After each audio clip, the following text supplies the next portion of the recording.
യാചിപ്പിനെന്നാൽ ലഭിക്കും, അന്വേഷിപ്പിൻ കണ്ടെത്തും.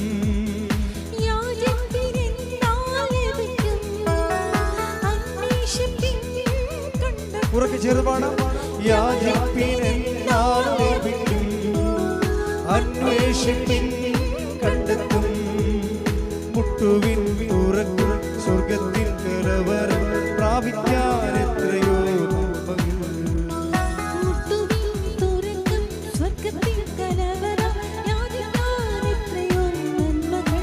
കൈകൾ ഉയർത്തിക്കൊണ്ട് പ്രാർത്ഥിക്കാം. ആത്മാവിൽ ആരാധിക്കാം കർത്താവേ, നല്ലവൻ അവൻ നല്ലവൻ.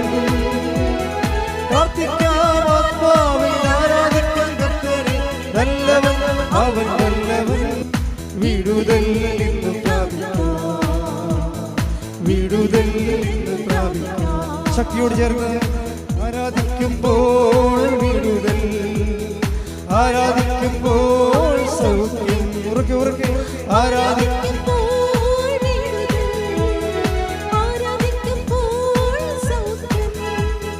ദൈവത്തെ ആത്മാവിൽ സമാധാന സന്തോഷം ദാനമായി അവൻ നൽകുന്നു. ദൈവത്തെ ആത്മാവിൽ സമാധാന സന്തോഷം ദാനമായി അവൻ നൽകുന്നു. പ്രാർത്ഥിക്കാം. ആത്മാവിൽ ആരാധിക്കാം കർത്താവേ, നല്ലവൻ അവൻ നല്ലവൻ. പ്രാർത്ഥിക്കാം. ആത്മാവിൽ ആരാധിക്കാം കർത്താവേ, നല്ലവൻ അവൻ നല്ലവൻ.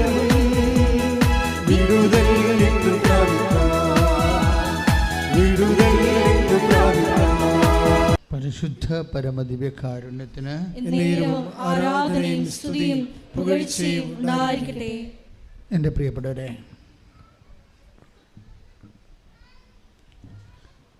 ഇപ്പോഴീ ദിവസങ്ങളിലൊക്കെ ആൾക്കാരുടെ കമൻ്റ് എന്നെ കാണുന്നവരൊക്കെ പറയുന്നത്, നമ്മുടെ യൂട്യൂബിൽ നിങ്ങൾ സാക്ഷ്യത്തിന് താഴെയുള്ള കമൻറ്റുകൾ നോക്കിയാൽ മനസ്സിലാകും. സാക്ഷ്യത്തിൻ്റെ നിലവാരം കൂടി വരുന്നെന്നാണ്. 2024 ആയപ്പോൾ നേരത്തെ 2022-23 ഉള്ളതിനേക്കാളും കുറച്ചുകൂടി ഡീപ്പായിട്ട്, കുറച്ചുകൂടി കാതൽ ആയിട്ടുള്ള വലിയ സാക്ഷ്യങ്ങൾ സംഭവിക്കുന്നു. സാക്ഷ്യങ്ങൾ നിങ്ങൾ നോക്കിയാൽ മനസ്സിലാവും. പണ്ട് നമ്മൾ 2 സാക്ഷ്യം കേട്ടുകൊണ്ടിരുന്നത്, പിന്നെ അത് 3 ആക്കി, ഇപ്പോഴ് 6 ആക്കിയിട്ടുണ്ട്. അത്രയും സാക്ഷ്യം, ഒത്തിരിയും നമ്മുടെ കയ്യിൽ എല്ലാ ദിവസവും A ഗ്രേഡ് സാക്ഷ്യങ്ങൾ വരുന്നതാണ്. സാക്ഷ്യങ്ങൾ കൂട്ടാൻ കാര്യം അല്ല, പിന്നെ അതൊരിക്കലും അത് കൂട്ടത്തിലായി പോകും. അതും 25,000 പേര് കാണുന്നുണ്ട് കൂട്ടത്തിലുള്ള ഒരുമിച്ചിടുന്ന സാക്ഷ്യങ്ങളും. ഉടമ്പടിയുടെ സ്ഥിരീകരണം എപ്പോഴും സാക്ഷ്യമാണ്. ഉടമ്പടി മാത്രമല്ല, ഉടമ്പടി എടുക്കുന്നവരുടെ സ്ഥിരീകരണം സാക്ഷ്യമാണ്. ഉടമ്പടിയുടെ സ്ഥിരീകരണം മാത്രമല്ല, ഉടമ്പടി എടുക്കുന്നവരുടെ നിങ്ങളുടെ സ്ഥിരീകരണവും സാക്ഷ്യത്തിലായിരിക്കണത്. നിങ്ങൾക്ക് ഉടമ്പടി എടുത്തിട്ട് സാക്ഷ്യമായില്ലെങ്കിൽ ദൈവം നിങ്ങളെ അംഗീകരിച്ചിട്ടില്ല എന്ന് വേണം കരുതാൻ. അത് സീരിയസ് വിഷയമാണ്. ഇതുവരെക്ക് നിങ്ങൾ ഉടമ്പടി എടുത്തിട്ട് ചിലർ ഉടമ്പടി ആദ്യത്തെ കാലങ്ങളിലൊക്കെ ഒന്ന് ഉഴപ്പി പതുക്കെ അവിടെ സ്വന്തം സ്വഭാവം കാണിക്കും. തോന്നുമ്പോൾ എഴുന്നേക്കും, അല്ലെങ്കിൽ രോഗി ശുശ്രൂഷകൾ, അല്ലെങ്കിൽ അത് അമ്മയെക്കൊണ്ട്, അല്ലെങ്കിൽ എനിക്ക് സമയമില്ല അമ്മ പോയി കാണാനൊക്കെ പറയും രോഗികൾ. അങ്ങനെ നിങ്ങളുടെ വീട്ടിലുള്ളവരെ കൊണ്ടൊക്കെ ചെയ്യിക്കും. നമ്മുടെ റെക്കോർഡൊക്കെ സുവോളജിക്കാർ റെക്കോർഡ് ചെയ്യിക്കത്തില്ല, ബോട്ടണിക്കാരൊക്കെ ഏജൻസികളൊക്കെ ഉണ്ട്. അതുപോലെ ഈ ഏജൻസികളെ കൊണ്ട് ഉടമ്പടി എടുപ്പിക്കരുത് നിങ്ങൾ. അത് അമ്മയായാലും ശരി അപ്പനായാലും ശരി. ഉടമ്പടി is A personal bilateral agreement. അത് നിങ്ങളും ദൈവവും തമ്മിലുള്ള. ഇപ്പം തന്നെ ഞാനേ വേറെ കുറേ കാര്യം പറയാൻ വേണ്ടിയാണ് പ്രാർത്ഥിച്ചുകൊണ്ട് ഇറങ്ങിയപ്പോൾ ഇവിടെ വന്നപ്പോൾ ബൈബിൾ ഇരിക്കണപ്പോൾ നമുക്ക് ദൈവമേ ഈശോ എന്നാ വരണം നോക്കാം എന്ന് പറഞ്ഞുകൊണ്ട് പതുക്കെ ബൈബിളെടുത്ത് ജസ്റ്റ് ഓപ്പൺ ചെയ്ത് പ്രാർത്ഥിച്ച് ഓപ്പൺ ചെയ്തപ്പോഴേ എന്താ പറഞ്ഞിരിക്കണത്? കാഴ്ചയില്ലാത്ത മൃഗങ്ങളെ നിങ്ങൾ ബലിയർപ്പിച്ചാൽ അത് തിന്മയല്ലേ? കാഴ്ചകളെക്കുറിച്ച് പറയുകയാണ്. സാക്ഷ്യജീവിതം. പണ്ട് ഇവർക്ക് ഒരു പരിപാടി ഉണ്ടായിരുന്നു യഹൂദന്മാർക്ക്. ഇപ്പം മലാക്കിയാണ് കിട്ടിയത് 1:8, 1:8 വാക്യം. രോഗം ബാധിച്ചതിനെയും അർപ്പിച്ചാൽ അത് തിന്മയല്ലേ, എന്നിട്ട് നിങ്ങൾക്ക് വേണ്ടാത്തത് കൊടുത്താലേ. അങ്ങനെ ചെയ്യും ചില ആൾക്കാർ. ഇവിടെ ചെയ്തിട്ടുണ്ടല്ല, നിങ്ങളോട് സാരി അല്ലെങ്കിൽ വസ്ത്രങ്ങൾ തരാൻ പറഞ്ഞപ്പോൾ നിങ്ങൾ ഈ ശവത്തിന് കൊടുക്കാൻ പറ്റിയ വസ്ത്രങ്ങൾ കൊണ്ടുവന്നിട്ടുണ്ട്. ഇവിടെ ഞാൻ നോക്കിയായിരുന്നു, വസ്ത്രങ്ങളൊക്കെ പോയി. ഞങ്ങളാരും കൊടുക്കത്തില്ല, അതെല്ലാം കത്തിച്ച് കളയാൻ പോവുകയാണ്. കൃപാസനം കൊടുക്കുമെങ്കിൽ ഫസ്റ്റ് ഹാൻഡ്, ആദ്യത്തേത്, ഏറ്റവും പുതിയത് ആണ് കൊടുക്കണം. അല്ല നിങ്ങളിട്ട് പഴകി ഒക്കെ സാധനങ്ങൾ കൊണ്ടിട്ടുണ്ട്. അതാണ് കാഴ്ച. അത് ഇപ്പോൾ അതാണ് കർത്താവ് ചോദിക്കുന്നത്, പറ്റിപ്പല്ലേ നിങ്ങൾ ഉടമ്പടി ഒരു പറ്റിപ്പല്ലേ എന്നാണ് ചോദിക്കുന്നത്. എന്താണ്? കാഴ്ചയില്ലാത്ത മൃഗങ്ങളെ നിങ്ങൾ അർപ്പിച്ചാൽ അത് തിന്മയല്ലേ എന്ന്. നന്മയല്ല, തിന്മയാണ് ചെയ്തിരിക്കുന്നത്. വീട്ടിൽ വേണ്ടാത്ത സാധനങ്ങളൊക്കെ കൊണ്ടുവന്ന് ഇവിടെ ഡംപ് ചെയ്തിരിക്കുകയാണ് വലിയ ബാഗിൽ. അപ്പോൾ അവർക്ക് പണി വരുന്നുണ്ട്. ഇത് ഞാനിപ്പോൾ ആലോചിച്ച് പറഞ്ഞാൽ നിങ്ങൾക്കറിയാമല്ലോ, ഇവിടെ ഇരുന്ന് കർത്താവിൻ്റെ വചനം ഇരിക്കുമ്പോൾ എനിക്ക് വന്ന് ഈശോയ്ക്ക് എന്തോ സംസാരിക്കാനുണ്ടെന്ന് തോന്നിയപ്പോഴും എടുത്തപ്പോഴാണ് മലാക്കി 1:8 കിട്ടിയത്. ശ്രദ്ധിക്കണം കേട്ടോ. അതിങ്ങനെ കാഴ്ചയിൽ മാത്രമല്ല, ഈ ഉടമ്പടി നടപ്പിൽ വരുത്തുന്നതെല്ലാം വളരെ ശ്രദ്ധിക്കണം. ഉടമ്പടി നടപ്പിൽ വരുത്തുന്നത്, ഇപ്പോൾ കഴിഞ്ഞ ദിവസങ്ങളിലൊരു സാക്ഷ്യം ഉണ്ടായി. എനിക്ക് ഇഷ്ടപ്പെട്ട സാക്ഷ്യങ്ങളാണോ? എല്ലാ സാക്ഷ്യമൊന്നും എനിക്ക് ഇഷ്ടപ്പെടത്തില്ല. ചില സാക്ഷ്യത്തിൽ ഇപ്പോൾ സജ്ജി പണിക്കൻകുടി ഇടുക്കി, ഒരു ചെറുകിട കർഷകനും റബ്ബറൊട്ട് തൊഴിലാളിയുമാണ്, പാവപ്പെട്ടവനാണ്. ഞാൻ ഈ പാവപ്പെട്ടവരുടെ ഉടമ്പടി വളരെ പ്രത്യേകിച്ച് ശ്രദ്ധിക്കും. എന്ന് വെച്ച് കഴിഞ്ഞാൽ അവർ 0 ആണല്ലോ, അവർക്ക് സ്വാധീനമില്ല. ബാങ്കിൽ ചെന്ന ലോൺ കിട്ടത്തില്ല, അവർക്ക് വേണ്ടി വാദിക്കാൻ ആരും ഉണ്ടാകത്തില്ല. പക്ഷെ അവർക്ക് കടങ്ങളൊക്കെ ഇരിക്കും. അപ്പം അങ്ങനെയൊക്കെ ഉള്ള ഒരു ഉടമ്പടിയിൽ അത് ഇൻവെസ്റ്റ് ചെയ്യുമ്പോൾ എങ്ങനെ ഇരിക്കും? കാര്യം ഉടമ്പടി രീതി നിങ്ങൾക്കറിയാമല്ലോ. ഉടമ്പടിയിൽ ഇപ്പോഴ് ഇൻവെസ്റ്റ് ചെയ്യുന്നവർ പലരും ഒരു 60% ഹൈ എഡ്യൂക്കേറ്റഡ് ആയിട്ടുള്ള ആൾക്കാരും സാധാരണ കോമൺ എഡ്യൂക്കേഷൻ കൂടുതലുള്ള ആൾക്കാരും കാര്യങ്ങൾ ബുദ്ധിപരമായിട്ട് പഠിച്ച് വളരെ കൃത്യമായിട്ട് ഇൻവെസ്റ്റ് ചെയ്തിട്ട് വലിയ ഹാർവസ്റ്റിംഗ് ഉണ്ടാക്കുന്ന ആൾക്കാരാണ് ഉടമ്പടിയിലുള്ളത്. അപ്പോൾ ഇതിൻ്റെ അകത്ത് ഞാൻ എൻ്റെ ഇച്ഛാഭംഗങ്ങളിലൊന്നും ഈ പാവപ്പെട്ടവന് ഇതിൻ്റെ അകത്ത് വല്ല മാർഗമുണ്ടോ? കാര്യം പണ്ട് കൃപാസനം വളരെ പാവപ്പെട്ടവരുടെ ധ്യാനകേന്ദ്രമായിരുന്നു. ഒത്തിരി ഞാനിപ്പോൾ ഈ 2000-ലൊക്കെ വരുമ്പോഴൊക്കെ വളരെ പാവപ്പെട്ടവർ വരണമായിരുന്നു. അപ്പോൾ അവർക്കൊക്കെ ഒരു ആശ്വാസം കിട്ടുമ്പോൾ എനിക്ക് ഭയങ്കര സന്തോഷമായിരുന്നു. എന്നുവെച്ചാൽ എല്ലാത്തിനും സന്തോഷം ഇല്ലെന്നല്ല, പക്ഷേ ഉടമ്പടി ഒരു പാവപ്പെട്ടവന് ചെയ്യാൻ പറ്റണത് അതായത് പ്രശ്നം. കാര്യം ഉടമ്പടിയിൽ ഇപ്പോൾ ജോലിക്കാരൻ രാവിലെ എഴുന്നേറ്റ് വെളുപ്പിനെ 3 മണിക്ക് പോയി റബ്ബർ വെട്ടണം. മത്സ്യത്തൊഴിലാളിയാണെങ്കിലും വെളുപ്പിനെ 3 മണിക്കാണ് കടലിൽ പോണത്. ആ സമയത്തൊക്കെ തണുത്തും വിറച്ചൊക്കെ കടലിൽ പോയി മീന് ഓട്ടം തുടങ്ങുമ്പോൾ തന്നെ ഒരു 12-ാം ഭാഗത്തൊക്കെ എത്തിയാൽ മാത്രമേ 2 മണിക്ക് ഉച്ചയ്ക്ക് 2 മണിക്ക് മീനുകൾ വരാൻ പറ്റത്തുള്ളൂ. അപ്പം അങ്ങനെ സമൂഹത്തിൻ്റെ അടിസ്ഥാന വർഗങ്ങളെന്ന് പറയുന്ന ആൾക്കാർ അവർ ഉടമ്പടിയിൽ അവർക്ക് ഇൻവെസ്റ്റ് ചെയ്യാൻ സമയമില്ല. അവർ മിക്കവാറും തോട്ടത്തിലും കാട്ടിലും അതുപോലെ തന്നെ കടലിലും ഒക്കെ ഇരിക്കും. ഞാൻ അവരുടെ സാക്ഷ്യങ്ങൾ ഇങ്ങനെ ശ്രദ്ധിച്ചുകൊണ്ടിരിക്കും. അവർക്ക് ഇൻവെസ്റ്റ് ചെയ്യാൻ സമയമില്ല, അവർക്ക് വാഹനത്തിൽ ഓടിച്ചു പോയി പത്രം എവിടെയെങ്കിലും കൊടുക്കാനുള്ള വാഹനമില്ല.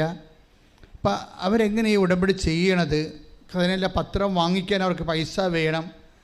ചെറിയ പൈസയാണെങ്കിൽ അത് വേണമല്ലോ. അതുകൊണ്ടാണ് ഞങ്ങളും സ്വസ്ത്രക്കാഴ്ച എടുക്കാത്തതിൻ്റെ കാരണം. അതിൻ്റെ എക്സ്ട്രാ പിന്നെ സ്വസ്ത്രക്കാഴ്ച കൂടി ആകുമ്പോൾ ശരിയാകത്തില്ലല്ലോ. സ്വസ്ത്രക്കാഴ്ച നമ്മൾ എടുക്കത്തില്ലല്ലോ. ഇവിടെ ഒന്നും സാമ്പത്തികമായിട്ട് ഒരു സാധനം ഇവിടെ എഴുതി വെച്ചിട്ടില്ല, സംഭാവന പോലും എഴുതി വെച്ചിട്ടില്ല. അതിൻ്റെ കാരണം ഈ പാവപ്പെട്ടവന് ലക്ഷ്യമിട്ടാണ് അതൊക്കെ ചെയ്തിരിക്കുന്നത്. അപ്പോൾ ഈ ദിവസങ്ങളിൽ ഈ പണിക്കൻകുടിയിൽ നിന്ന്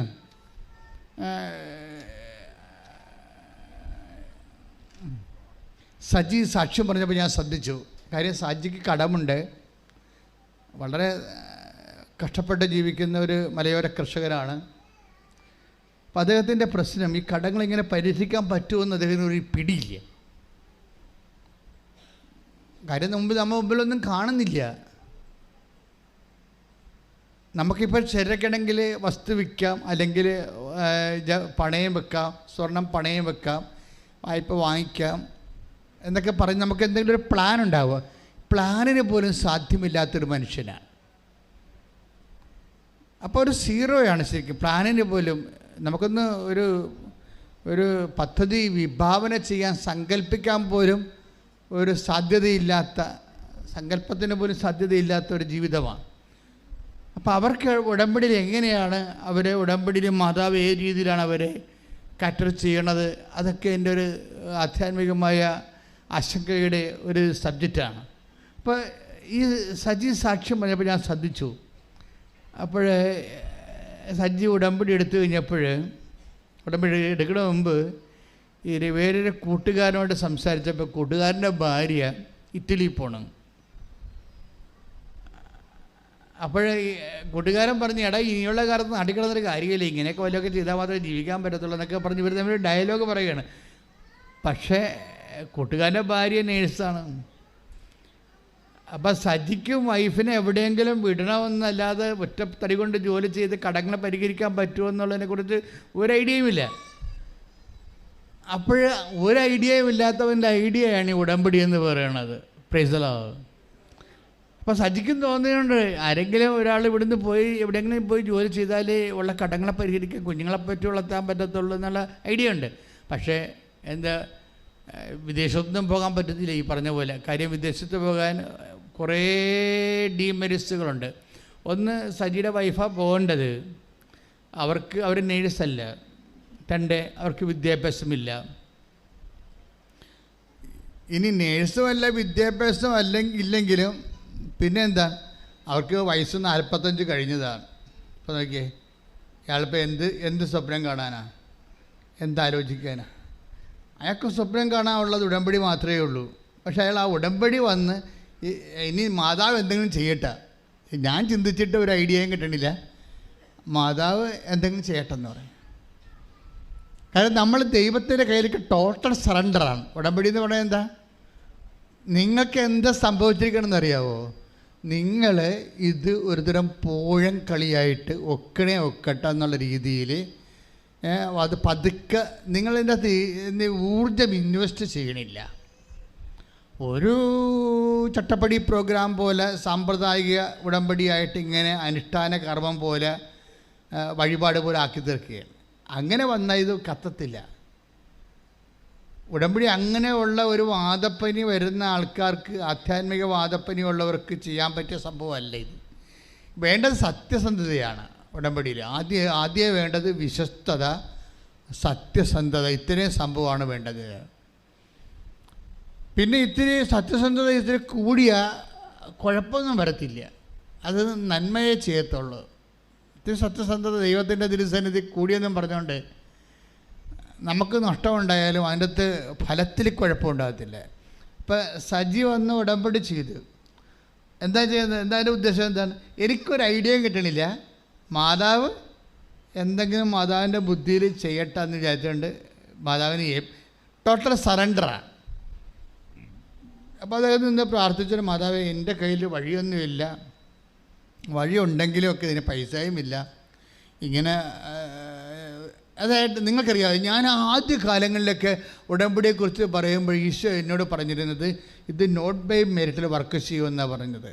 ഞാൻ അച്ഛനായിട്ട് 38 കൊല്ലമായി. ഉടമ്പടി തരണ 2016. 2017 തൊട്ട് എനിക്ക് നോട്ട് ബൈ മെറിറ്റ് വരാൻ കർത്താവ് ഇങ്ങനെ അടയാളപ്പെടുത്താൻ തുടങ്ങി, not by merit but by grace എന്ന്. പക്ഷേ ഇത് കേട്ട് അച്ഛന്മാർ വേണമെങ്കിൽ എന്നെ വേണമെങ്കിൽ വിലക്കാൻ പറ്റും.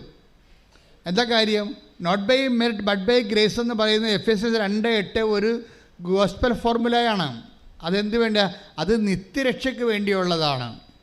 മനുഷ്യൻ്റെ നിത്യരക്ഷയില്ലേ, നിത്യതയ്ക്ക് വേണ്ടി ദൈവം കണ്ടുപിടിച്ച ഫോർമുലയാണ്. നിങ്ങളുടെ യോഗ്യത കൊണ്ടല്ല, ദൈവത്തിൻ്റെ കൃപ കൊണ്ടാണെന്ന്.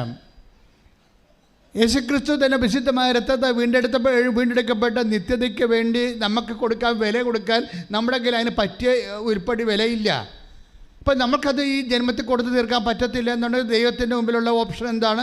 ബട്ട് ബൈ ഗ്രേസ്, ദൈവത്തിൻ്റെ കൃപ നമുക്ക് നൽകുക എന്നുള്ളതാണ്. അപ്പോൾ ആ ഫോർമുലയിൽ നിന്നാണ് പരിശുദ്ധാത്മാവ് പൗലോസിന് കൈമാറി കൊടുത്തത്. രക്ഷ നിങ്ങളുടെ സമീപത്തുണ്ട്. അത് ലഭിക്കണത് നിങ്ങളുടെ യോഗ്യത കൊണ്ടല്ല, ദൈവത്തിൻ്റെ കൃപ കൊണ്ടാണെന്ന്. ഉടമ്പടി കാലം വന്നപ്പോൾ കർത്താവ് എന്ത് ചെയ്ത് നിത്യതയ്ക്ക് വേണ്ടിയുള്ള ഫോർമുല അനുദിന ജീവിതത്തിന് വേണ്ടിയാക്കി ആപ്ലിക്കേറ്റ് ചെയ്തിരിക്കുന്നതാണ്. അപ്പോൾ ഞാൻ അന്ന് പോലും സംസാരിക്കാൻ തുടങ്ങി, ഉടമ്പടി വർക്ക് ചെയ്യാൻ പോണതെല്ലാം നോട്ട് ബൈ മെറിറ്റിലാണ്. അത് നിങ്ങളുടെ കഴിവിലല്ല, നിങ്ങളുടെ വിദ്യാഭ്യാസത്തിലല്ല, നിങ്ങളുടെ ആരോഗ്യത്തിലല്ല, നിങ്ങളുടെ എക്സ്പീരിയൻസിലല്ല, കർത്താവിൻ്റെ കൃപയിലാണെന്ന്. ഞാനത് പറയാൻ തുടങ്ങിയതിന് ശേഷം കർത്താവ് ആ രീതി ഒത്തിരിയേറെ അനുഭവങ്ങൾ തരാൻ തുടങ്ങി. അപ്പോൾ എനിക്ക് മനസ്സിലായി നിത്യതയ്ക്ക് വേണ്ടി മാത്രമുള്ള ജീവിത ഫോർമുലയല്ല ഇത്, അനുദിന ജീവിതത്തിനും ഇത് തന്നെയാണ് ആപ്ലിക്കേഷൻ എന്ന് പറഞ്ഞത്. ശ്രദ്ധിക്കട്ടെ. ഹല്ലേലൂയ. പരമദിവ്യകാരുണ്യത്തിന് ദൈവത്തോട് പ്രസംഗിക്കുന്നവൻ ദൈവത്തിൽ നിന്ന് വെളിപാട് ലഭിച്ചവരെ പോലെ പ്രസംഗിക്കുക. ശ്രദ്ധിക്കട്ടെ. ഹല്ലേലൂയ. 1 പത്രോസ് 1 ലേഖനത്തിലെ 4-ാം അധ്യായം 11-ാം വാക്യം. പ്രസംഗിക്കുന്നവൻ ദൈവത്തിന്റെ അരുളപ്പാട് നൽകുന്നവനെ പോലെ പ്രസംഗിക്കട്ടെ. പറഞ്ഞേ. പ്രസംഗിക്കുന്നവൻ ദൈവത്തിന്റെ അരുളപ്പാട് നൽകുന്നതിനെ പോലെ പ്രസംഗിക്കട്ടെ. അപ്പൊ സഭയിൽ പ്രസംഗിക്കാൻ അത്രേ ഉള്ളൂ. എന്താണ്? ദൈവത്തിന്റെ അരുളപ്പാടാണ് പറയുന്നത് ജനങ്ങളോട്. പ്രസംഗിക്കുന്നവൻ കർത്താവിൽ നിന്ന് ദൈവത്തിൽ നിന്ന് അരുളപ്പാട് ലഭിച്ചവനെ പോലെ പ്രസംഗിക്കട്ടെ. അടുത്ത വചനം എന്താ? ശുശ്രൂഷിക്കുന്നവൻ. Praise the Lord. ശുശ്രൂഷിക്കുന്നവൻ. പറഞ്ഞേ. ശുശ്രൂഷിക്കുന്നവൻ ദൈവത്തിൽ നിന്ന് ലഭിച്ച ശക്തി കൊണ്ട് എന്ന പോലെ ശുശ്രൂഷിക്കട്ടെ. എന്താ പ്രോബ്ലം? ശുശ്രൂഷിക്കണമെങ്കിൽ എന്താ വേണ്ടത്? ശക്തി വേണം. നമ്മുടെ ഈ ഉടമ്പടിയിലുള്ള എല്ലാ പരിശുദ്ധ പ്രവർത്തനങ്ങളും ശക്തിയിലാണ് ചെയ്യേണ്ടത്. അതുകൊണ്ടാണ് ഈ പ്രേയറിൻ്റെ അകത്ത് ഈ ഉടമ്പടിയുടെ പ്രേയർ കണ്ടൻറ്റിൻ്റെ പ്രധാനപ്പെട്ട ഉദ്ദേശം ശക്തിയാണ്. നമ്മളെ ശക്തിപ്പെടുത്തുന്നത് പരിശുദ്ധാത്മാവാണ്, അല്ലേ? നമ്മളെ പരിശുദ്ധാത്മാവാണ് ശക്തിപ്പെടുത്തുന്നത്. അതിൻ്റെ ഒരു കാരണം പ്രാർത്ഥനയാണ്. ഇതിനകത്ത് പ്രത്യക്ഷീകരണ പ്രാർത്ഥന എന്ന് പറയുമ്പോൾ എല്ലാ പ്രാർത്ഥനയ്ക്കും നമ്മുടേതായിട്ടുള്ള ഒരു മേക്കിങ്ങാണ് ഉള്ളത്. പക്ഷേ പ്രത്യക്ഷീകരണ പ്രാർത്ഥന അമ്മ തന്നിരിക്കുന്ന കാരണം 50% അമ്മ ഇതിൻ്റെ അകത്ത് പ്രൊമോട്ട് ചെയ്യും, ഇൻവെസ്റ്റ് ചെയ്യും. ഇതൊക്കെ എളുപ്പമാണ് പ്രത്യക്ഷീകരണ പ്രാർത്ഥന. അപ്പോൾ പ്രത്യക്ഷീകരണ പ്രാർത്ഥന വന്നു കഴിഞ്ഞാൽ നമ്മുടെ ഒരു ആവശ്യമല്ലത്. അമ്മയുടെ പ്രത്യക്ഷീകരണം സഭ ഏറ്റെടുത്ത് പഠിച്ചിട്ട് ഇതിനുള്ള അന്തർദേശീയ ലെവലിൽ സമയഘടികാരം നിശ്ചയിച്ചടുത്ത് പ്രത്യക്ഷപ്പെട്ട ദൈവത്തിൻ്റെ തിരുമനസ് ലോകത്തോട് വെളിപ്പെടുത്താൻ വേണ്ടിയുള്ള ദൈവികമായ പദ്ധതിയുടെ ഭാഗമായിട്ടാണ് പ്രത്യക്ഷീകരണ പ്രാർത്ഥന വരുന്നത്. അതുകൊണ്ട് നമ്മുടെ ആവശ്യമല്ലത്, അതാണ്ട് ആവശ്യമാണ്. സമയഘടികാരം നെഞ്ചിൽ ചാർത്തി പ്രത്യക്ഷപ്പെട്ട പരിശുദ്ധ അമ്മയിലൂടെ ദൈവം ലോകത്തിന് കൊടുക്കാൻ ഉദ്ദേശിക്കുന്ന സന്ദേശം എന്താണെന്ന് സഭ ആഗോളപരമായിട്ട് മനസ്സിലാക്കിയിട്ട് ഭൗമിക സഭയോട് കൈമാറ്റം ചെയ്യേണ്ട ദൈവിക രഹസ്യമാണത്. അപ്പോൾ അതുകൊണ്ട് തന്നെ ഈ പ്രത്യക്ഷീകരണ പ്രാർത്ഥന നമ്മൾ എടുക്കുമ്പോൾ ദൈവം അത് അഡ്മയർ ചെയ്യും. മറ്റു പ്രാർത്ഥന ചെല്ലണ പോലെ അല്ല. ദൈവം അത് ദൈവത്തിൻ്റെ ആവശ്യമാണ് എൻ്റെ അടുത്ത് പറയണത്, നമ്മുടെ ആവശ്യമല്ല. മനസ്സിലായില്ലേ? അമ്മയുടെ പ്രത്യക്ഷീകരണം സഭ ഏറ്റെടുത്ത് പഠിക്കുക എന്നുള്ളത് ആരുടെ ആവശ്യമാണത്? അമ്മയുടെ പ്രത്യക്ഷീകരണം സഭ ഏറ്റെടുത്തിട്ട് ലോകത്തിന് പ്രചരിപ്പിക്കുക എന്നുള്ളത് ആരുടെ ആവശ്യമാണത്? ദൈവത്തിൻ്റെ ആവശ്യമാണ്. അത് എയർ ലിഫ്റ്റിങ്ങുള്ള, മോളിൽ നിന്ന് ലിഫ്റ്റിങ്ങുള്ള പ്രാർത്ഥനയാണ്. അതുകൊണ്ടാണ് പ്രത്യക്ഷീകരണ പ്രാർത്ഥന ചെല്ലുമ്പോൾ അതിൻ്റെ അംശങ്ങളെല്ലാം മനസ്സിലാക്കി മുട്ടിൽ നിന്ന് വളരെ വൃത്തിയായിട്ട് ഭക്തിയോടെ ചെല്ലണം. അതെന്താ കാര്യം? നമ്മൾ ഉള്ളുകൊണ്ട് ആഗ്രഹിക്കണം. ഉള്ളുകൊണ്ട് ആഗ്രഹിക്കണം. എന്ത്? പ്രത്യക്ഷ പ്രാർത്ഥന ചെല്ലണതല്ല പ്രശ്നം, ആ ചെല്ലണ കണ്ടൻറ്റ് വൈസ് നമ്മൾ ആഗ്രഹിക്കണം. കർത്താവേ, എങ്ങനെയെങ്കിലും എത്രയും വേഗം അമ്മയുടെ പ്രത്യക്ഷീകരണം സഭ ഏറ്റെടുത്ത് പഠിക്കാൻ ഇടയാകണമെന്ന്. കാര്യം ഇത് സാധാരണ ഒരു പ്രത്യക്ഷീകരണമല്ല. ഒരു ബന്ധിഞ്ഞ് കൊന്തേ വെച്ച് മാതാവ് പ്രത്യക്ഷപ്പെടുന്നതല്ല. സമയഘടികാരം നെഞ്ചിൽ ചാർത്തിയിട്ട് ദുരന്തമുണ്ടാകാൻ പോലും പ്രാർത്ഥിക്കണം എന്ന് പറയുമ്പോൾ അന്ത്യകാല സന്ദേശമാണ്. അത് ഉറപ്പല്ലേ? സമയം എന്ന് പറയുമ്പോൾ സമയം തീരാൻ നിൽക്കുകയല്ലേ. 10:08 സൂചി എന്ന് പറയുമ്പോൾ 1.25 മണിക്കൂറാണ് ഇനി യാമമുള്ളത്. അപ്പോൾ അതിനുള്ളിൽ എല്ലാ മനുഷ്യരിലേക്കും ദൈവത്തിൻ്റെ വചനം എത്തിച്ചേരണം. അനുദപിക്കാൻ ദൈവം പ്രത്യേക അനുഗ്രഹം കൊടുത്തിരിക്കുന്നവർക്ക് അവസരം കൊടുക്കണം. ഇങ്ങനെ കുറേ ദൈവികമായ ദൗത്യങ്ങൾ ഭൂമിയിൽ നിറവേറാറുണ്ട്. അതൊന്നും ലോക്കലായിട്ടുള്ള കാര്യമല്ല, അതൊരു ആഗോളമായിട്ട് ഗ്ലോബലായിട്ടുള്ള വിഷയമാണ്. It will take time. അതിന് നല്ല പ്രാർത്ഥന ആവശ്യമുണ്ട്. അത് നല്ലൊരു പ്രാർത്ഥന ആവശ്യമുണ്ട്. അപ്പം അതുകൊണ്ട് ആ പ്രാർത്ഥനയിലേക്ക് വരുന്നതിൻ്റെ ഭാഗമായിട്ട് നിങ്ങൾ ദൈവത്തിൻ്റെ പദ്ധതികളോട് മനസ്സുകൊണ്ട് സന്തോഷത്തോടെയാണ് നിങ്ങൾ മനസ്സായി യോജിച്ചുകൊണ്ടാണ് നിങ്ങൾ ആഗ്രഹിക്കണം. പ്രത്യക്ഷ പ്രാർത്ഥന ചെല്ലുമ്പോൾ ഞാനൊരു പ്രാർത്ഥന ചൊല്ലി, അപ്പം നിങ്ങളുടെ ഉദ്ദേശം എന്താണ്? പ്രത്യക്ഷ പ്രാർത്ഥന ഇടയ്ക്കൊരു നിയോഗം വരുന്നുണ്ട്. പശു പ്രസവിക്കണം, ആന പ്രസവിക്കണം എന്നൊക്കെ പറഞ്ഞുകൊണ്ട് നിങ്ങൾ അതിൻ്റെ ഇടയ്ക്ക് കയറി പറയും. അതിനു വേണ്ടിയാണ് നിങ്ങൾ പ്രത്യക്ഷ പ്രാർത്ഥന ചെല്ലണത്. അത് നിങ്ങളുടെ ആവശ്യമാണ്, അത് ഞാൻ എതിർപ്പല്ല. അത് അമ്മ പ്രാർത്ഥന തന്നപ്പോൾ അതിനകത്ത് പറഞ്ഞിട്ടുള്ള കാര്യമാണ് ആൾക്കാരുടെ നിയോഗം പറയാമെന്ന്. പക്ഷേ അത് 50% ഉള്ളൂ. 50% നമ്മുടെ വിഷയമല്ല. 50% ഈ പ്രത്യക്ഷീകരണ പ്രാർത്ഥന ചെല്ലണ ആൾക്കാർ മനസ്സുകൊണ്ട് ചിന്തിക്കണം. എന്താണ് സമയഘടികാരം നിരീക്ഷാർത്ഥി പ്രത്യക്ഷപ്പെട്ട ദൈവത്തിൻ്റെ തിരുമനസ് എന്താണെന്ന് സഭയ്ക്ക് മനസ്സിലാക്കിക്കൊണ്ട് ഈ പ്രത്യക്ഷീകരണം സഭ പഠിച്ചുകൊണ്ട് ലോകത്തിന് കൈമാറണം എന്ന് വേണ്ടി സ്തുതിക്കട്ടെ. ഹല്ലേലൂയ ഹല്ലേലൂയ ഹല്ലേലൂയ ഹല്ലേലൂയ ഹല്ലേലൂയ യേശുവേ നന്ദി ഹല്ലേലൂയ ഹല്ലേലൂയ ഇത്രയും വേഗം സഭ ഏറ്റെടുത്ത് പ്രഖ്യാപിക്കുവാൻ ആരാധനയിലൂടെ കൃപയാകണമേ. വാഗ്ദാനം പേടകമേ സ്വർഗീയ പൊന്മലരേ കൃപാസനത്തിൻ്റെ അമ്മേ പ്രസാദവരമാതാവേ. അത് എനിക്ക് തോന്നുന്നത് ഈ പ്രത്യക്ഷീകരണ പ്രാർത്ഥന മര്യാദയ്ക്ക് സത്യസന്ധമായിട്ട് ഉള്ളിലെ അമ്മയുടെ പ്രത്യക്ഷീകരണം സഭ ഏറ്റെടുക്കണമെന്ന് ആന്തരിക ദാഹത്തോടു കൂടി നിങ്ങൾ പ്രാർത്ഥിക്കുകയാണെങ്കിൽ പെട്ടെന്ന് നിങ്ങൾക്ക് എയർ ലിഫ്റ്റ് കിട്ടുമെന്ന് എനിക്ക് തോന്നുന്നത്. കാര്യം എന്ന് വെച്ച് കഴിഞ്ഞാൽ 2016 സെപ്റ്റംബറിൽ നമ്മൾ ഉടമ്പടി ആരംഭിക്കുമ്പോൾ 15 സെപ്റ്റംബറിൽ ആരംഭിക്കുമ്പോൾ അതിന് മുമ്പ് 6 മാസക്കാലം പ്രത്യക്ഷീകരണ പ്രാർത്ഥന മാത്രം ചൊല്ലിയ ഒരു കാലമുണ്ടായിരുന്നു. അന്ന് ഉടമ്പടി ഇല്ലായിരുന്നു. ആ പ്രത്യക്ഷീകരണ പ്രാർത്ഥന മാത്രം ചൊല്ലിയ സമയത്ത് പോലും ആ പ്രത്യക്ഷീകരണ പ്രാർത്ഥന ചെല്ലണ കൊണ്ട് മാത്രം ചെല്ലിയവരെയെല്ലാം അമ്മ അനുഗ്രഹിക്കുകയും അമ്മയുടെ സാന്നിധ്യം കൊടുക്കുകയും ചെയ്യുന്ന ഒരു കാലമുണ്ടായിരുന്നു. അപ്പോൾ അതൊക്കെ മനസ്സിലാവും. ഈ ഉടമ്പടി തന്നെ ഉടമ്പടി പിന്നീട് ദൈവം തന്നതാണ്. ആദ്യം തന്നെ പ്രത്യക്ഷീകരണ പ്രാർത്ഥനയാണ്. അതിൻ്റെ ഉദ്ദേശം ഈ പ്രത്യക്ഷീകരണം ദൈവം ഏറ്റെടുക്കുക, സഭ ഏറ്റെടുക്കുകയും തന്നെയാണ്. എൻ്റെ മക്കളെ, അതുകൊണ്ട് ഈ പ്രത്യക്ഷീകരണ പ്രാർത്ഥനയിലാണ് ശക്തി ഇരിക്കുന്നത്.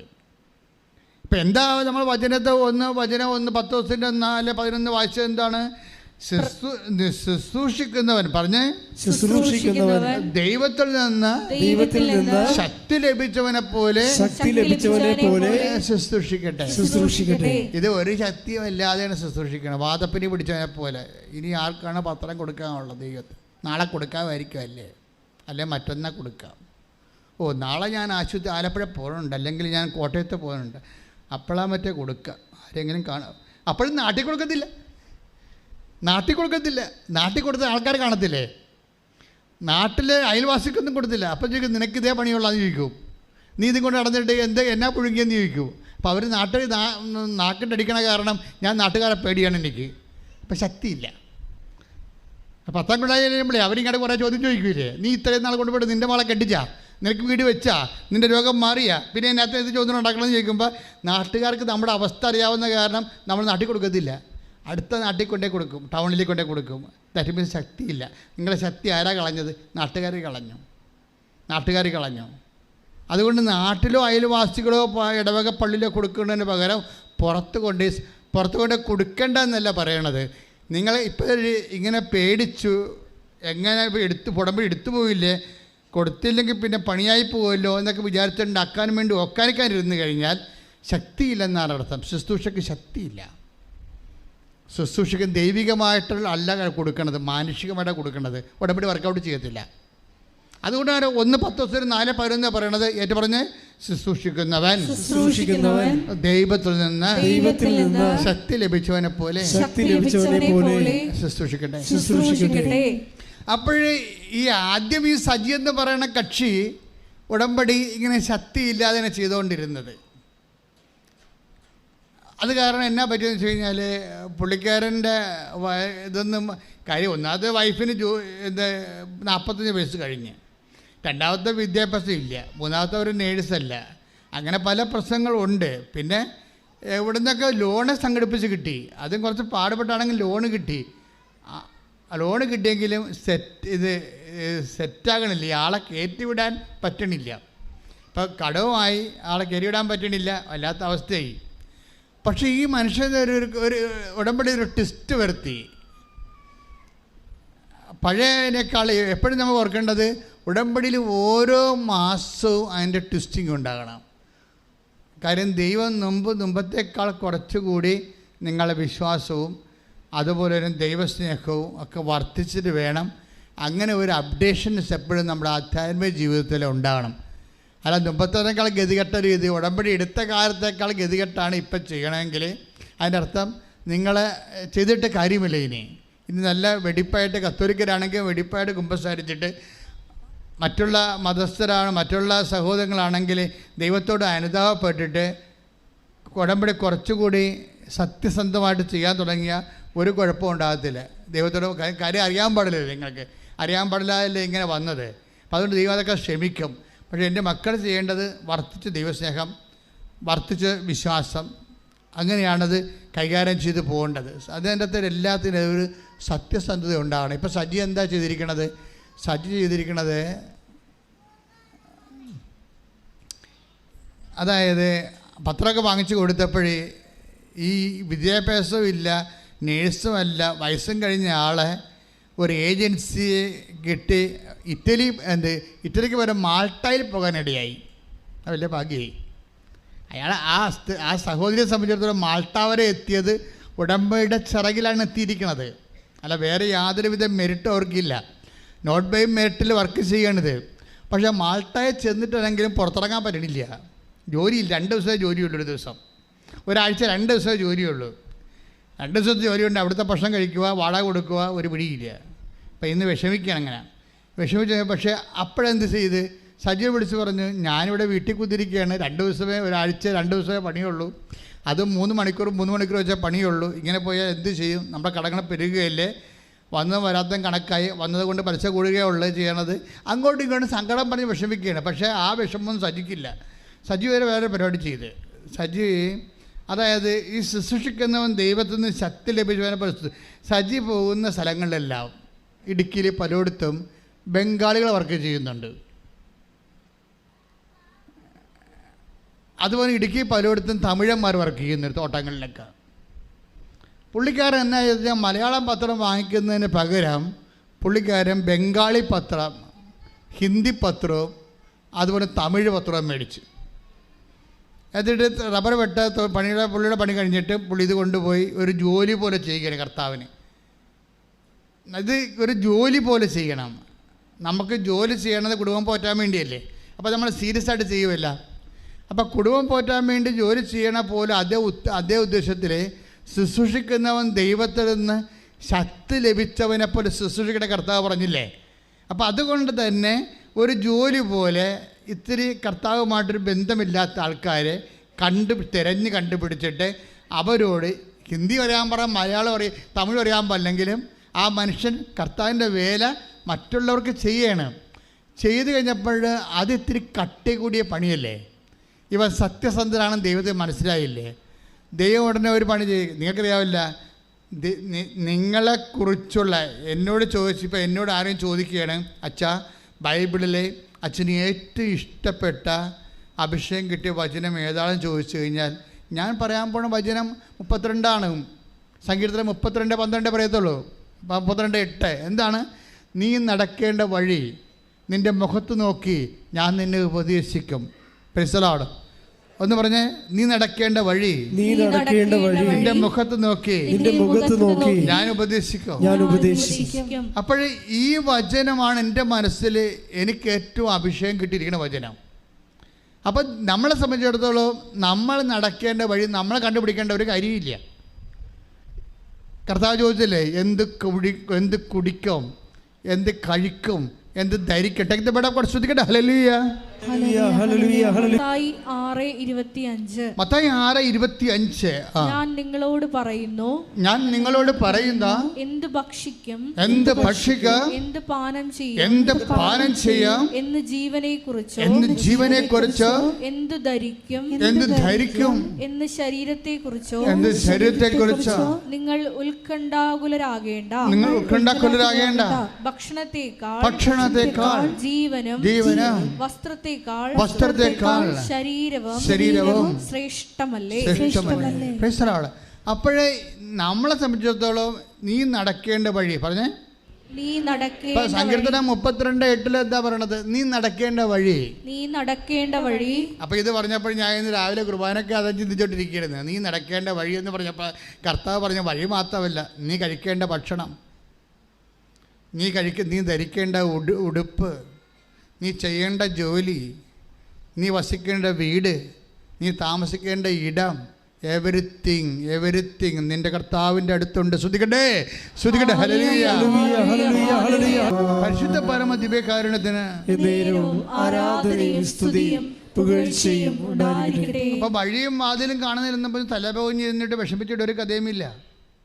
മറിച്ച് ഇതിൻ്റെ ഏറ്റവും കാര്യങ്ങൾ നിന്റെ കർത്താവിൻ്റെ കയ്യിലുണ്ട്. ഞാൻ കഴിഞ്ഞ ദിവസങ്ങളിൽ ഒരു വിഷയത്തെക്കുറിച്ച് കർത്താവിനോട് ഡിസ്കസ് ചെയ്തിട്ട് ഞാൻ പറഞ്ഞു, Eesho, is it right, this intention is right or not, is it according to the will of God? ഞാൻ കർത്താവിനോട് ചോദിച്ചു, ഇത് എനിക്ക് ലഭിക്കുന്നതുകൊണ്ട് നിനക്ക് എന്തെങ്കിലും ബുദ്ധിമുട്ടുണ്ടോ? ആധ്യാത്മിക ജീവിതത്തിൽ ഇത് എനിക്കെതിരാണോ എന്ന് ചോദിച്ചപ്പോൾ കർത്താവിനോട് പറഞ്ഞു, ശാന്തശീലർ അനുഗ്രഹീതരാകുന്നു, അവർ ഭൂമി കൈവശമാക്കാൻ. നീ വ്യഗ്രത കാണിക്കേണ്ട, ശാന്തമായിട്ട് കാത്തിരിക്കാൻ പറഞ്ഞു. ദാറ്റ് മീൻസ് ഓരോ കാര്യത്തെക്കുറിച്ചും കർത്താവിന് വ്യക്തതയുണ്ട്. എൻ്റെ ദൈവത്തിൽ നീ നടക്കേണ്ട വഴി, നീ കഴിക്കേണ്ട ഭക്ഷണം, നീ ധരിക്കേണ്ട വസ്ത്രം, നീ താമസിക്കേണ്ട ഇടം, നീ കല്യാണം കഴിക്കേണ്ട വ്യക്തി, എവരിത്തിങ് നിന്റെ കർത്താവിൻ്റെ കൂടെയുണ്ട്. കൈയടിച്ച് ശ്രദ്ധിക്കേണ്ട. അതെന്ത് സംഭവം എന്ന് പറയാം മക്കളെ? നിങ്ങളുടെ കർത്താവ് എന്താ നമ്മോട് പറഞ്ഞത്? നിന്റെ ശത്രു നിന്റെ വീട്ടിലായിരിക്കട്ടെ. ശ്രദ്ധിക്കട്ടെ. ഹല്ലേലൂയ. മത്തായി 10:36. സ്വന്തം കുടുംബത്തിൽപ്പെട്ടവർ തന്നെ ആയിരിക്കും. ഒന്ന് പറഞ്ഞേ, സ്വന്തം കുടുംബത്തിൽപ്പെട്ടവർ തന്നെയായിരിക്കും. ഒരുവന്റെ ശത്രുക്കൾ. ആര് പറഞ്ഞതാ? കർത്താവ് പറഞ്ഞതാണ്. ഇപ്പൊ നേരത്തെ ഈശോ 1:10-4:11 എന്താ പറയണത്? അതായത് പ്രസംഗിക്കുന്നവൻ ദൈവത്തിൽ നിന്ന് അരുളപ്പാട് ലഭിച്ചവനെ പോലെ. ഇപ്പം കർത്താവ് തന്ന അരുളപ്പാടാണ് ഈ വചനം. എനിക്കറിയാൻ പലറിഞ്ഞു. കർത്താവിനോട് പറഞ്ഞു, എന്നാ പറഞ്ഞതറിയാവോ? നമ്മളിരുന്ന് വചനം വായിക്കലേ, വചനം വായിക്കുമ്പോൾ അടുക്കളയിലും ഉമ്മറത്തും ഒക്കെ ഇരിക്കുന്നവർ നമ്മളെ കാണുമ്പോൾ കൊഞ്ഞനം കൊത്തും. പിന്നെ ഇരിപ്പുണ്ട്, ഇനി ഒരു പണിയും ചെയ്യത്തില്ല ഈ വീട്ടിൽ. വചനം കൊണ്ട് നമ്മൾ ഇരിക്കുമ്പോൾ പറയോ, അതേ വചനം പെട്ടിയും വെച്ചുകൊണ്ട് ഇരിപ്പുണ്ട്, ഇനി ഈ വീട്ടിൽ ഒരു പണിയും നടക്കത്തില്ല. നമ്മളെ വീട്ടിലുള്ള പിശാചുകൾ ഇതിനെ ആക്ഷേപിക്കും. അപ്പനാകാം, അമ്മയാകാം, നാത്തൂനാകാം. ഇത് പിശാചാണ്, ശത്രുവാണെന്നാണ് പറഞ്ഞിരിക്കണത്. ശത്രുവിനെ തിരിച്ചറിയിക്കണം. നിന്റെ വീട്ടിൽ തന്നെ ഉണ്ട് ശത്രു. ഇതിപ്പോൾ ഈശോ പറഞ്ഞതാണ്. ഒരുവൻ്റെ ശത്രു അവൻ്റെ. നിങ്ങൾക്കൊരു കാര്യം മനസ്സിലാക്കുന്നത്, അതായത് നമ്മൾ ഓരോ വീട്ടുകാർ ഓരോ കാര്യങ്ങൾ പറഞ്ഞ് അങ്ങനെ ചെയ്യണം ഇങ്ങനെ ചെയ്യണം എന്നൊക്കെ പറയും. പക്ഷേ നമ്മളെക്കുറിച്ച് നീ നടക്കേണ്ട വഴി, കഴിക്കേണ്ട ഭക്ഷണം, ധരിക്കേണ്ട വസ്ത്രം എല്ലാം ദൈവത്തിൻ്റെ കയ്യിലുണ്ട്. അത് വെളിപ്പെട്ട് കിട്ടാൻ വേണ്ടി നമ്മളെന്ത് ചെയ്യണം? കർത്താവിൻ്റെ കൂടെ ഇരിക്കണം കുറേ സമയം. അപ്പോൾ കർത്താവിൻ്റെ കൂടെ ഇരിക്കുമ്പോൾ നമ്മളെ ഇരുത്തത്തില്ല, പിശാച് ഇരുത്തത്തില്ല. പിശാച് അപ്പനിലൂടെ, നാത്തൂനിലൂടെ, അമ്മയിലൂടെ, ആൻറ്റിയിലൂടെ, അരിനിലൂടെ, ആങ്ങളയിലൂടെയൊക്കെ നമ്മൾ സ്ക്രൂ ചെയ്യും. അവളിരുന്നിട്ടുണ്ട്, ഇനി ഒരു പണി നടക്കത്തില്ല വീട്ടിൽ. ഇത്രയും നാൾ ഇതിനെ കുത്തിരുന്ന് എന്ത് നേടി? വല്ല ഭ്രാന്ത് പിടിക്കാൻ വേണ്ട, എഴുന്നേറ്റ് പോയെന്ന് പറയും.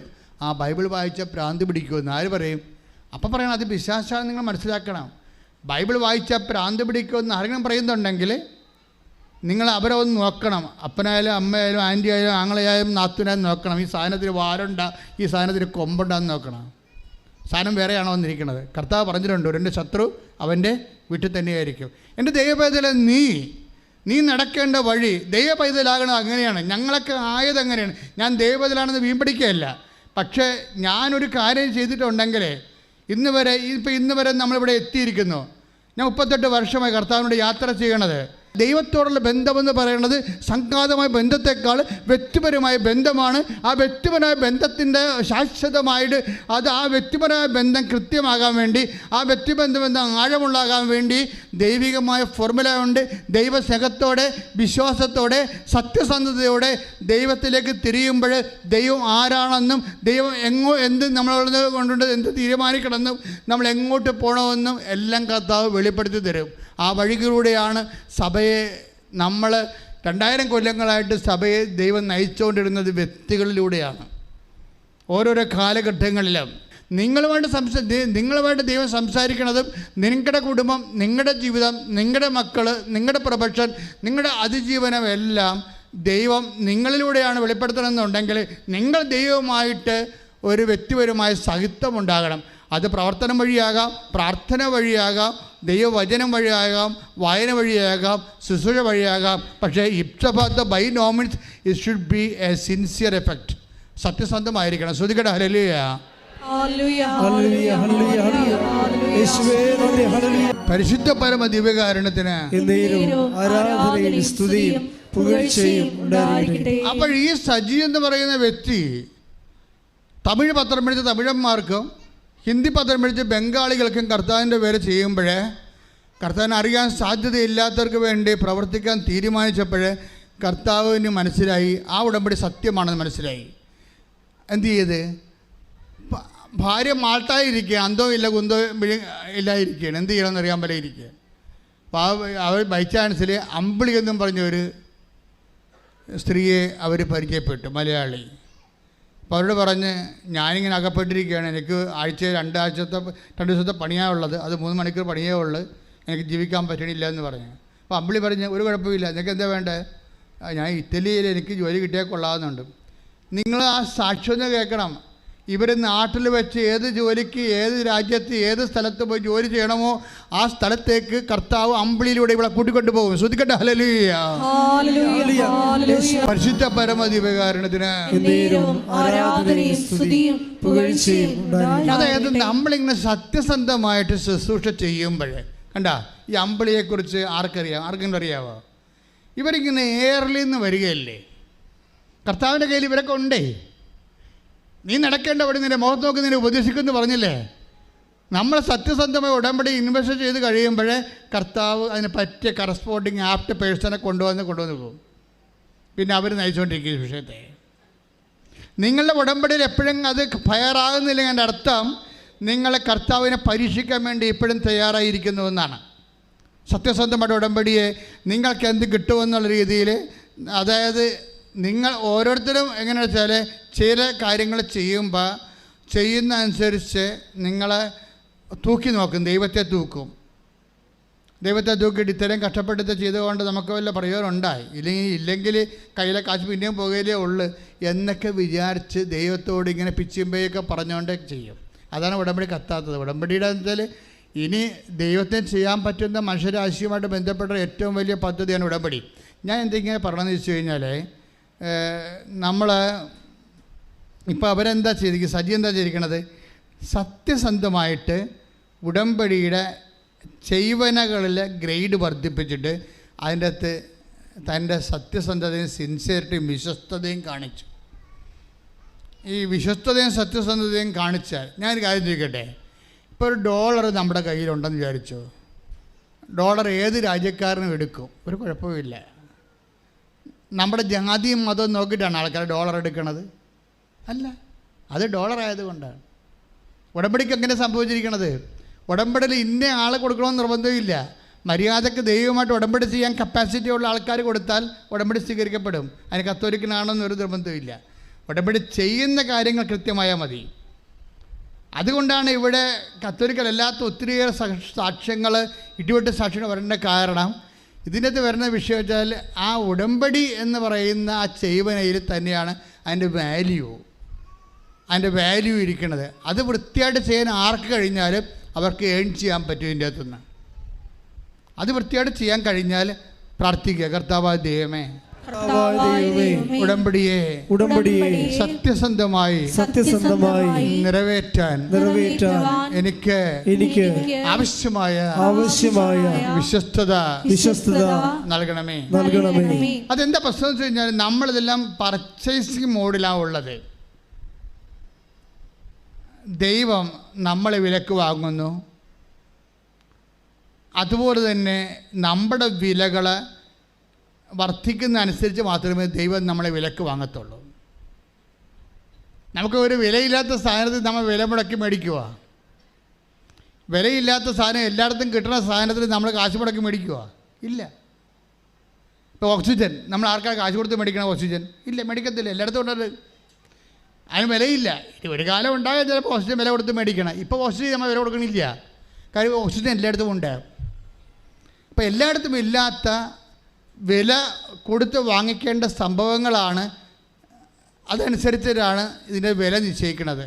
അപ്പോൾ ദൈവം ഇപ്പം ഒന്ന് കുറഞ്ഞ് 6:20 വായിച്ച് ശ്രദ്ധിക്കട്ടെ. ഹല്ലേലൂയ, ഹല്ലേലൂയ, ഹല്ലേലൂയ, ഹല്ലേലൂയ. യേശുവേ നന്ദി. ഹല്ലേലൂയ, ഹല്ലേലൂയ, ഹല്ലേലൂയ.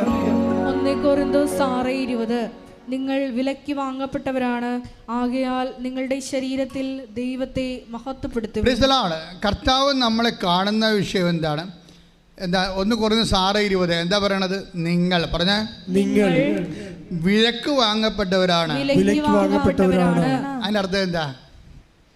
വിലക്ക് വാങ്ങാൻ വേണ്ടി മാത്രം നമുക്ക് വില ഉണ്ടെന്ന് അതിൻ്റെ അർത്ഥം മനസ്സിലായില്ലേ? വിലക്ക് വാങ്ങാൻ വേണ്ടി മാത്രം നമുക്ക് വിലയില്ലെന്നുണ്ടെങ്കിൽ ആരെങ്കിലും നമ്മൾ വിലക്ക് വാങ്ങിക്കുക? അതാണ് 1 കൊരിന്തോസ് 6:20 പറയണത്. എന്താ പറയണത്? പറഞ്ഞ് നിങ്ങൾ വിലക്ക് വാങ്ങപ്പെട്ടവരാണ്. എന്താ കർത്താവിൻ്റെ വഴി ഉദ്ദേശിക്കണത്? കർത്താവിൻ്റെ വിശുദ്ധമായ രക്തത്താൽ വീണ്ടെടുക്കപ്പെട്ടവരാണെന്ന് എൻ്റെ അർത്ഥം. നമുക്ക് വേണ്ടി ക്രിസ്തു മരിക്കാൻ വേണ്ടി മാത്രം നമ്മൾ വിലയുള്ളവരാണ്. കൈയടിച്ച് ശ്രദ്ധിക്കട്ടെ. ഹല്ലേലൂയ, പരിശുദ്ധ പരമദിവ്യകാരുണ്യത്തിന് മനുഷ്യന് മറ്റ് ജീവമണ്ഡലങ്ങളെ ഉള്ള വസ്തുക്കളെക്കാളും ദൈവം വില കൽപ്പിച്ചിട്ടുണ്ട്.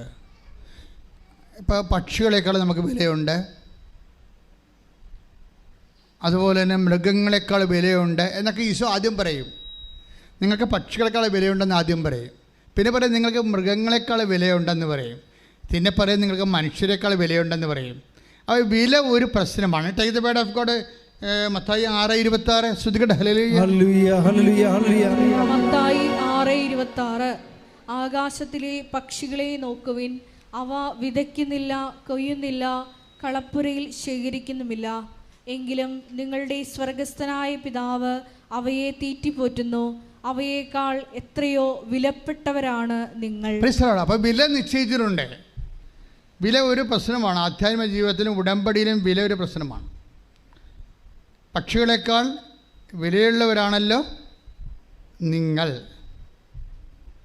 രണ്ടാമതുകൊണ്ട് മൃഗങ്ങളെക്കാൾ വിലയുള്ളവരാണെന്ന് പറഞ്ഞിട്ടുണ്ട്. അതായത് മത്തായി 12:12 എടുത്ത് ശ്രദ്ധിക്കട്ടെ. ഹല്ലേലൂയ, ഹല്ലേലൂയ, ഹല്ലേലൂയ, ഹല്ലേലൂയ. യേശുവേ നന്ദി. ഹല്ലേലൂയ. മത്തായി 12:12 ആടിനേക്കാൾ എത്രയേറെ വിലപ്പെട്ടവനാണ് മനുഷ്യൻ. ആടിനേക്കാൾ പറഞ്ഞേ, ആടിനേക്കാൾ എത്രയേറെ വിലപ്പെട്ടവരാണ് മനുഷ്യര്. അപ്പം മനുഷ്യരിലേക്ക് വരണത് ആദ്യം ധാതുക്കൾ, പിന്നീട് ചെടികൾ, പിന്നീട് ആനിമൽ കിങ്ഡം. ഇങ്ങനെ എല്ലാം കഴിയുമ്പോഴാണ് മനുഷ്യൻ്റെ ഹ്യൂമൻ കിങ്ഡം വരണത്. അപ്പോൾ അതിനേക്കാൾ വിലയുള്ളവരാണ് പ്രപഞ്ചത്തെ. ദൈവം വില കൽപ്പിക്കുന്നതാണ് മനുഷ്യൻ. ഇനി പിന്നെ ഒരു മനുഷ്യനുണ്ട്. എന്താണ്? യേശുക്രിസ്തുവിൻ്റെ വിശുദ്ധമായ രക്തത്താൽ വീണ്ടെടുക്കപ്പെടാൻ വേണ്ടി മാത്രം വിലയുള്ള മനുഷ്യർ. അതെന്ത് മനുഷ്യരാണ്? കർത്താവിൻ്റെ ആത്മാവ് ദൈവം നിക്ഷേപിച്ചുള്ള മനുഷ്യർ. അവിടെയാണ് ആത്മാവ് വരണത്. ക്രിസ്തുവിൻ്റെ രക്തത്താൽ നമ്മൾ വീണ്ടെടുക്കാൻ കാരണം എന്താണ്? ദൈവത്തിൻ്റെ ആത്മാവ് നമ്മളിൽ കുടികൊള്ളുന്നതാണ്. കൈയടിച്ച് ശ്രദ്ധിക്കട്ടെ. ഹല്ലേലൂയ. ഇനി യേശുക്രിസ്തുവിൻ്റെ വിശുദ്ധമായ രക്തത്താൽ വീണ്ടെടുക്കപ്പെട്ട് നിത്യത അവകാശമാക്കാനുള്ള ദൈവ പൈതലിൻ്റെ വില എങ്ങനെയാണ് കൂടണതെന്നാണ് പറയണത്. ഉടമ്പടിയിൽ എപ്പോഴും നമ്മൾ ശ്രദ്ധിക്കേണ്ടത്, ഉടമ്പടിയിലുള്ള സേവനകളെ, എൻ്റെ നിവർത്തിക്കൽ മൂലം എന്താണ് അവിടെ ശാസ്ത്രീയമായി സംഭവിക്കുന്നത്? നമ്മുടെ മൂല്യം വർദ്ധിച്ചുകൊണ്ടിരിക്കുന്ന മൂല്യം ഇങ്ങനെ ഘട്ടം ഘട്ടമായി മൂല്യം വർദ്ധിക്കുന്നത്, ആ മൂല്യത്തെ ദൈവം, വർദ്ധിത മൂല്യത്തെ ദൈവം മാനിക്കുന്നത് സുവിശേഷത്തിൻ്റെ ഒരു പ്രമേയമാണ്. നമ്മുടെ മുമ്പിലുള്ള ഒരു ഓപ്ഷൻ എന്ന് പറയുന്നത് ഉടമ്പടിയിലൂടെ എങ്ങനെ മനുഷ്യൻ്റെ മൂല്യം വർദ്ധിപ്പിക്കാം എന്ന് വെച്ചാൽ, നിങ്ങൾ വിലക്ക് വാങ്ങപ്പെട്ടവരാണെന്ന് വചനം പറയണില്ലേ? 1 കൊരിന്ത്യൻസിൻ്റെ 6:20 അപ്പം ദൈവം വിലക്ക് വാങ്ങാൻ വേണ്ടി മാത്രം ഒരു വ്യക്തിയുടെ മൂല്യം എങ്ങനെ വർദ്ധിക്കാൻ പറ്റുമെന്ന് യേശു പറയുന്നുണ്ട്.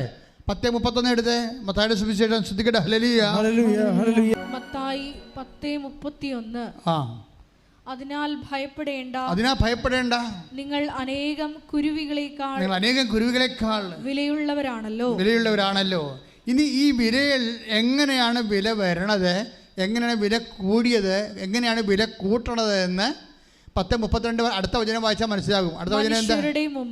പറഞ്ഞ മനുഷ്യരുടെ മുമ്പിൽ എന്നെ ഏറ്റുപറയുന്നവനെ എന്റെ സ്വർഗ്ഗസ്ഥനായ പിതാവിന്റെ മുൻപിൽ ഞാനും ഏറ്റുപറയും. ഈ ട്രാൻസ്ഫർ, ഈ ചരക്ക് ട്രാൻസ്ഫർ ചെയ്യുകയാണ്. ഈ ഉരുപ്പടി പിതാവിൻ്റെ സ്വർഗത്തിനെടുക്കാൻ പറ്റുന്ന രീതിയിലേക്ക് ഇതിൻ്റെ ക്വാളിറ്റേറ്റീവ് ചേഞ്ച് വരുത്തുന്നു. മനസ്സിലായ? ഇപ്പം നമ്മളെ പഠിക്കാൻ വേണ്ടിയിരിക്കും. പക്ഷേ നിങ്ങളുടെ ഈ വിഷയം ഏറ്റെടുത്തിട്ട് നിങ്ങളെ ദൈവം പിതാവിനെ മുമ്പിൽ പ്രദർശിപ്പിക്കാൻ പറ്റുന്ന മൂല്യമുള്ള വസ്തുവായിട്ട് മാറ്റും. ഇതാണ് എൻ്റെ വിഷയം വന്നിരിക്കുന്നത്. ഇവിടെ നിങ്ങൾ പഠിക്കണം ഈ വിഷയം. എന്ന് വെച്ചാൽ എങ്ങനെയാണത് പറയണത്? മൂല്യമുള്ള വസ്തുവായിട്ട് മാറ്റുന്നത് എങ്ങനെയാണ്? അതിനൊറ്റ പ്രിൻസിപ്പിളേ ഉള്ളൂ. 10:32 എന്താ പറയണത്? മനുഷ്യരുടെ മുമ്പിൽ പറഞ്ഞേ, മനുഷ്യരുടെ മുമ്പിൽ നിങ്ങൾ എന്നെ ഏറ്റുപറഞ്ഞാൽ സ്വർഗ്ഗസ്ഥനായ പിതാവിന്റെ മുമ്പിൽ ഞാനും നിങ്ങളെ ഏറ്റുപറയും. പിതാവിന്റെ മുമ്പിൽ കാണിക്കുക. എക്സ്പോർട്ട് ക്വാളിറ്റിയായി. ഇന്ത്യൻ മാർക്കറ്റിലല്ല ഈ സാധനം ഇനി ഓടാൻ പോണത്. ഇത് എക്സ്പോർട്ട് ജർമ്മനിയിലേക്ക് സ്ഥലത്ത് കയറ്റിയേക്കാൻ പോവുകയാണ്. ഇത് എക്സ്പോർട്ട് ക്വാളിറ്റിയായി സ്വർഗത്തിലേക്ക് കൊടുക്കാൻ പറ്റുന്ന വസ്തുവായി മാറുകയാണ്. അതാണ് പിതാവിൻ്റെ മുമ്പിലെന്ന് പറയണത്. അപ്പോൾ ഇത് എന്തെങ്ങനെയാണ്? മനുഷ്യരുടെ മുമ്പിൽ എന്നെ ഏറ്റു പറഞ്ഞാൽ അവിടെ വിഷയം എങ്ങനെയാണ് ഇത് എക്സ്പോർട്ട് ക്വാളിറ്റി ആകണത്? വിദേശ വിനിമയത്തിന് പറ്റണ രീതിയിലുള്ള ഒരു കമ്മോഡിറ്റി ആയിട്ട് ഇത് മാറണത് എങ്ങനെയാണ്? മനുഷ്യരുടെ മുമ്പിൽ പറഞ്ഞേ, മനുഷ്യരുടെ മുമ്പിൽ നിങ്ങൾ എന്നെ ഏറ്റുപറഞ്ഞാൽ സ്വർഗ്ഗസ്ഥനായ എന്റെ പിതാവിന്റെ മുമ്പിൽ ഞാനും നിങ്ങളെ ഏറ്റുപറയും. ഇപ്പൊ മനസ്സിലായില്ലേ? മനുഷ്യരുടെ മുമ്പിൽ ഏറ്റു പറഞ്ഞിട്ടാണ്, ക്രിസ്തുവിനെ മനുഷ്യരുടെ മുമ്പിൽ ഏറ്റു പറയുമ്പോഴാണ് മൂല്യം വർദ്ധിക്കുന്നത്. കൈയടിച്ച് ശ്രദ്ധിക്കട്ടെ. പരിശുദ്ധ പരമദിവ്യകാരുണ്യത്തിന് ആരാധനയും സ്തുതിയും പുകഴ്ചയും ഉണ്ടായിരിക്കട്ടെ. അതായത് എപ്പോഴും നമ്മൾ ശ്രദ്ധിക്കേണ്ട കാര്യമാണ്. നമ്മുടെ മുമ്പിലുള്ള സിംഗിൾ ഓപ്ഷൻ ഇത്രയേ ഉള്ളൂ. എന്താണ്? മനുഷ്യരുടെ മുമ്പിൽ യേശുവിനെ നമ്മൾ ഏറ്റുപറയണം. വേറെ ഒരു ഓപ്ഷൻ തന്നിട്ടില്ല. ഒറ്റ ക്വസ്റ്റ്യനേ ഉള്ളൂ. മനുഷ്യരുടെ, ഇപ്പം ഞാൻ രോഗിയായിരുന്നു, നിങ്ങളെന്നെ സന്ദർശിച്ചു. ഞാൻ കാലഗ്രഹവാസിയായിരുന്നു, നിങ്ങളെന്നെ സന്ദർശിച്ചു. എനിക്ക് വിശന്നു, നിങ്ങളെനിക്ക് ഭക്ഷണം തന്നു. എനിക്ക് ദാഹത്തിന് എനിക്ക് കുടിക്കാൻ തന്നു. ഞാൻ നഗ്നനായി നിങ്ങളെന്നെ ഉടുപ്പിച്ചു എന്നൊക്കെ പറഞ്ഞാലും ബേസിക്കായിട്ട് വാട്ട് ഇസ് ദാറ്റ്? മനുഷ്യരുടെ മുമ്പേ കർത്താവിനെ ഏറ്റുപറയണം. പക്ഷേ നിങ്ങളത് കൊടുക്കുമ്പോഴേ കർത്താവിനെ തന്നെയാണ് ഏറ്റുപറയേണ്ടത്. അല്ലാതെ സാരി കൊടുത്തു, ഷർട്ട് കൊടുത്തു, ഭക്ഷണം കൊടുത്തെന്ന് പറയുമ്പോൾ നിങ്ങൾ കൊടുത്ത പോലെയാണ് ഇപ്പോൾ വന്നിരിക്കുന്നത്. പലപ്പോഴും നിങ്ങൾക്ക് ആൾ കളിക്കാനും നിങ്ങൾ കരുണയുള്ള ആളാണെന്ന് മറ്റുള്ളവരെ ബോധിപ്പിക്കാനും അവരോട് ഇരുന്ന് നിങ്ങൾക്കൊരു അംഗീകാരം കിട്ടാൻ വേണ്ടി നിങ്ങളെ ക്രിസ്തുവിൻ്റെ ക്രിസ്തുവിൻ്റെ മൂടുപടം ചൂടിക്കൊണ്ട് നിങ്ങളുടെ മാനുഷികമായിട്ടുള്ള ഒരു ശുശ്രൂഷ ചെയ്തെങ്കിൽ അത് ഏറ്റുപറച്ചിലല്ല, അത് നിങ്ങളെ ഏറ്റുപറച്ചിലാണ്. എന്നിട്ട് നിങ്ങളവരോട് പറയണം, ഞങ്ങൾ സഹോദര, ഞങ്ങൾ ഇത് നിങ്ങൾക്ക് തരണത് ക്രിസ്തുവിനെ നിങ്ങളെ സ്വീകരിക്കാൻ വേണ്ടിയാണെന്ന് പറയണം. ക്രിസ്തുവിൻ്റെ നാമത്തിലാണ്. ക്രിസ്തു ഞങ്ങളോട് പറഞ്ഞു വിശക്കുന്ന ഭക്ഷണം കൊടുക്കണമെന്ന്. ക്രിസ്തു ഞങ്ങളോട് പറഞ്ഞു ദാഹിക്കുന്ന കുടിക്കാൻ കൊടുക്കണമെന്ന്. ക്രിസ്തു ഞങ്ങളോട് പറഞ്ഞു, എന്ത് പറഞ്ഞു? വസ്ത്രമില്ലാത്തവർക്ക് വസ്ത്രം കൊടുക്കണമെന്ന്. അത് പറഞ്ഞുകൊണ്ടാണ് കൊടുക്കേണ്ടത്. അല്ലെങ്കിൽ അത് നിങ്ങളുടെ പേരിലായിപ്പോവും. നിങ്ങൾക്ക് അങ്ങനെ എത്രയോ പേര് കൊടുക്കുന്നുണ്ട് ആൾക്കാർക്ക്. എന്തെല്ലാം കൊടുക്കുന്നുണ്ട് ആൾക്കാർക്ക്. അതല്ല, കൊടുക്കണമല്ല. നിങ്ങൾ ഒരു ഗ്ലാസ്, കർത്താവ് പറഞ്ഞത് സ്വർണ്ണക്കിരീടം കൊടുത്തില്ലെങ്കിലും ഒരു ഗ്ലാസ് പച്ചവെള്ളമാണ് കൊടുക്കണമെങ്കിലും take the blood of God. ശ്രുതികട്ടെ ഹല്ലേലൂയ ഹല്ലേലൂയ ഹല്ലേലൂയ ഹല്ലേലൂയ ഹല്ലേലൂയ. യേശുവേ നന്ദി. ഹല്ലേലൂയ ഹല്ലേലൂയ ഹല്ലേലൂയ ഹല്ലേലൂയ ഹല്ലേലൂയ ഹല്ലേലൂയ. യേശുവേ സ്തുതി. Hallelujah hallelujah. യേശു കർത്താവാണെന്നും യേശു ദൈവമാണെന്നും ഞാൻ വിശ്വസിക്കുന്നു, ഞാൻ പ്രഖ്യാപിക്കുന്നു. യേശു കർത്താവാണെന്നും യേശു ദൈവമാണെന്നും ഞാൻ വിശ്വസിക്കുന്നു, ഞാൻ പ്രഖ്യാപിക്കുന്നു. യേശുവേ രക്ഷകാ, കർത്താവേ, നാഥനേ, യേശുവേ രക്ഷകാ, കർത്താവേ, നാഥനേ. മത്തായി 10:42. 10:42. ഈ ചെറിയവരിൽ ഒരുവന്, പറഞ്ഞോ, ഈ ചെറിയവരിൽ ഒരുവന് ശിഷ്യന് എന്ന നിലയിൽ ഒരു പാത്രം വെള്ളമെങ്കിലും കൊടുക്കുന്നവന് പ്രതിഫലം ലഭിക്കാതിരിക്കുകയില്ലെന്ന് സത്യമായി ഞാൻ നിങ്ങളോട് പറയുന്നു. ചിലപ്പോൾ കൊടുക്കാൻ പറ്റുന്ന ഒരു ഗ്ലാസ് പച്ചവെള്ളമായിരിക്കും, പക്ഷെ അത് കർത്താവിൻ്റെ നാമത്തിൽ കൊടുക്കണം. കർത്താവിൻ്റെ നാമത്തിൽ കൊടുക്കുമ്പോഴാണ് ഈ കൃപയെല്ലാം ഇരിക്കുന്നത് കർത്താവിൻ്റെ നാമത്തിൻ്റെ അടിസ്ഥാനത്തിലാണ്. നമ്മളിപ്പോൾ എന്ത് ചെയ്താലും കർത്താവിൻ്റെ നാമം, കാര്യം യേശുവിൻ്റെ നാമത്തെ മഹത്വപ്പെടുത്തി കഴിയുമ്പോഴാണ് ആ നാമത്തിൽ അടങ്ങിയിരിക്കുന്ന കൃപ നമ്മളിലേക്ക് ഡൗൺലോഡ് ആകണത്. അതെപ്പോഴും നമ്മൾ മനസ്സിലാക്കണം. മഹത്വം ഇരിക്കണം ഇതിനകത്ത്. ഇതെല്ലാം ടെക്നിക്കലാണ് ശരിക്കും പറഞ്ഞാൽ. നമ്മൾ ദൈവത്തെ മഹത്വപ്പെടുത്തി, ആ ഒരു ഫോർമുല കണ്ട 4:20 വായിച്ച്. 4:20 റോമ. ശ്രുതിക്കട്ടെ ഹല്ലേലൂയ ഹല്ലേലൂയ ഹല്ലേലൂയ ഹല്ലേലൂയ. യേശുവേ നന്ദി നന്ദി നന്ദി. ഹല്ലേലൂയ. 4:20. 4:20. ദൈവത്തെ മഹത്വപ്പെടുത്തിക്കൊണ്ട് അവൻ വിശ്വാസത്താൽ ശക്തി പ്രാപിച്ചു. വിശ്വാസത്തിന്റെ പ്രവൃത്തികളിലൊക്കെ ശക്തി പ്രാപിക്കുന്നത് എങ്ങനെയാണ്? ദൈവത്തെ മഹത്വപ്പെടുത്തിക്കൊണ്ടാണ്. അപ്പം നേരത്തെ പറഞ്ഞില്ലേ, ശക്തി പ്രാപിക്കുക എന്ന് വെച്ച് കഴിഞ്ഞാൽ 1 കൊരിന്ത്യർ 1 പത്രോസ് 4:11 എന്താ പറയണത്? ശുശ്രൂഷിക്കുന്നവൻ ദൈവത്തിൽ നിന്ന് ശക്തി ലഭിച്ചവനെ പോലെ ശുശ്രൂഷിക്കട്ടെ. ദൈവത്തിൽ നിന്ന് ശക്തി ലഭിക്കണേ എങ്ങനെയാണ്? ദൈവത്തെ മഹത്വപ്പെടുത്തി ദൈവത്തിൻ്റെ നാമത്തിൽ പ്രവർത്തിക്കുമ്പോഴാണ്. ശ്രുതിക്കട്ടെ ഹല്ലേലൂയ ഹല്ലേലൂയ ഹല്ലേലൂയ ഹല്ലേലൂയ ഹല്ലേലൂയ. യേശുവേ നന്ദി. ഹല്ലേലൂയ ഹല്ലേലൂയ ഹല്ലേലൂയ ഹല്ലേലൂയ. യേശുവേ സ്തുതി. ഹല്ലേലൂയ. ശക്തി പ്രാപിക്കുവാൻ ഈ ആരാധനയിലൂടെ അഭിഷേകിച്ചു ഉന്നതനേ, നിന്നെപ്പോലൊരു ദൈവമില്ല. ഉന്നതനേ, അത്യുന്നതനേ, നിന്നെപ്പോലൊരു ദൈവമില്ല. അത്ഭുതവാ, അതിശയവാ, നീ മാത്രമേ ദൈവമെന്നും. അത്ഭുതവാ, അതിശയവാ, നീ മാത്രമേ ദൈവമെന്നും. പരിശുദ്ധ പരമ ദിവ്യകാരുണ്യത്തിന് ആരാധനയും സ്തുതിയും പുകഴ്ചയും ഉണ്ടായിരിക്കട്ടെ. എൻ്റെ മക്കളെ, ദൈവത്തെ നാമത്തെ മഹത്വപ്പെടുത്തുക എന്ന് വെച്ച് കഴിഞ്ഞാൽ ഏറ്റുപറയുക തന്നെ അർത്ഥം. മഹത്വപ്പെടുത്തുക എന്ന് വെച്ച് കഴിഞ്ഞാൽ ഞാൻ മഹത്വപ്പെടുത്തുന്നു മഹത്വം തോത്രം എന്നൊക്കെ പറഞ്ഞ് വിറച്ച് തല്ലി പിടിച്ചുകൊണ്ട് വിറവാദം പിടിക്കണമല്ല.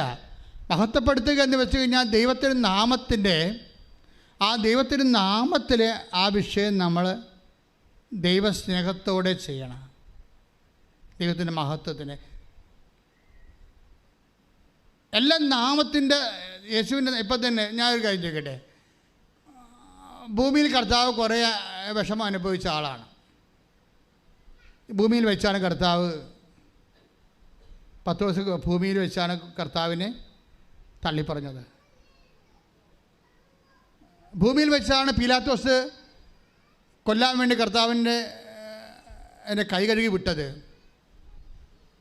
ഈ ഭൂമിയിൽ വെച്ച് തന്നെയാണ് യൂദാസ് മുത്തിക്കൊണ്ട് കർത്താവിനെ ഒറ്റിക്കൊടുത്തത്. ഭൂമിയെ സംബന്ധിച്ചിടത്തോളം, ജീവിതത്തെ സംബന്ധിച്ചിടത്തോളം ഉറ്റവർ ഒറ്റിക്കൊടുക്കുന്ന സ്ഥലമാണ് ഭൂമി ഈശോയ്ക്ക്. ഈശോയെ സംബന്ധിച്ചിടത്തോളം ഭൂമി തൻ്റെ പ്രാണപ്രിയ ശിഷ്യൻ തന്നെ കണ്ടില്ലെന്ന് അറിഞ്ഞില്ലെന്ന് പറയുന്ന കൈയൊഴിയുന്ന സ്ഥലമാണ് ഭൂമി. ഈശോയെ സംബന്ധിച്ചിടത്തോളം ഭൂമിയിലുള്ള ജീവിതാനുഭവം എന്ന് പറയുന്നത് സ്വന്തം പ്രാണപ്രിയനായ ശിഷ്യൻ തന്നെ മുത്തിക്കൊണ്ട് കൊല്ലാൻ വേണ്ടി ഒറ്റിക്കൊടുക്കുന്ന ഭൂമി. പക്ഷേ ഭൂമിയെക്കുറിച്ച് കർത്താവ് പറയണത് ഇത് യൂദാസിൻ്റെ ഭൂമിയാണ്, യൂദാസ് ഒറ്റിക്കൊടുത്ത ഭൂമിയാണ്, ഇത് പത്രോസ് കൈയൊഴിഞ്ഞ ഭൂമിയാണ്, ഇത് പീലാത്തോസ് കൈ കഴുകിയ ഭൂമിയാണ് എന്നല്ല കർത്താവ് പറഞ്ഞത്. ഈ ഭൂമി പിതാവെ ഭൂമിയിൽ അങ്ങേ മഹത്വപ്പെടുത്തേണ്ട ഇടമാണെന്ന്. ഈ പത്രോസിലൂടെ, പീലാത്തോസിലൂടെ, അതുപോലെ യൂദാസിലൂടെ കിട്ടിയ ദുരനുഭവങ്ങളിലൂടെ അത് നിൻ്റെ നാമത്തിൽ നിന്നുള്ള സ്നേഹത്താൽ ഞാൻ സ്വീകരിച്ചപ്പോൾ പിതാവെ ഭൂമിയിൽ അതുവഴി ഞാനങ്ങയെ മഹത്വപ്പെടുത്തി. ആകയാൽ അങ്ങേ പക്കൽ എന്നെ മഹത്വപ്പെടുത്തണമേ. അതാണ് യോഹന്നാന്റെ സുവിശേഷം 17:4 പറയണത്. ഓരോ അനുഭവങ്ങളും ഉടമ്പടി എടുക്കുന്നവരുടെ ജീവിതത്തിലുണ്ടാകുന്ന ഓരോ ദുഃഖാനുഭവം, ദുരിതാനുഭവങ്ങളും ദൈവത്തെ മഹത്വപ്പെടുത്താനുള്ള, നിത്യത ആഗ്രഹിക്കാനുള്ള, ആർജിക്കാനുള്ള അഭിഷേകമായിട്ട് ദൈവത്തിൻ്റെ അവസരമായിട്ട് കാണണം. ശ്രുതികട ഹല്ലേലൂയ.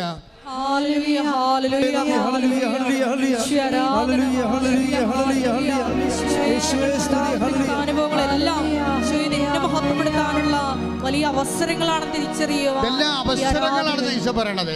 എല്ലാം അവസരങ്ങളാണ്. എന്തിനുള്ള അവസരം? ദൈവത്തെ മഹത്വപ്പെടുത്താനുള്ള അവസരം. ദൈവത്തെ മഹത്വപ്പെടുത്താനുള്ള അവസരമാണ് നമ്മുടെ ദുഃഖാനുഭവങ്ങൾ, ദുരിതാനുഭവങ്ങൾ, പ്രതികൂലമായ സാഹചര്യങ്ങളെല്ലാം ഈശോ ചെയ്ത പോലെ. അതുകൊണ്ടാണ് വീണ്ടും ഈശോ പറഞ്ഞിട്ടുണ്ട് ഇതെല്ലാം അവസരങ്ങളാണെന്ന്. ഈ മനുഷ്യൻ്റെ വില ഇപ്പോൾ 21:13 എടുത്തേ, ലുക്കാന്റെ സുവിശേഷം. ശ്രുതികട ഹല്ലേലൂയ. ഹല്ലേലൂയ ഹല്ലേലൂയ ഹല്ലേലൂയ. യേശുവേ നന്ദി. ഹല്ലേലൂയ ഹല്ലേലൂയ. ലൂക്കാ 21:13. നിങ്ങൾക്ക് ഇത് സാക്ഷ്യം നൽകുന്നതിനുള്ള അവസരമായി. Praise the Lord. ഏതൊക്കെയാണ് നിങ്ങൾക്ക്? ഇതെന്ന് പറഞ്ഞ ഏതാണ്? ഇവയ്ക്കെല്ലാം മുമ്പ് അവർ നിങ്ങളെ പിടികൂടുകയും.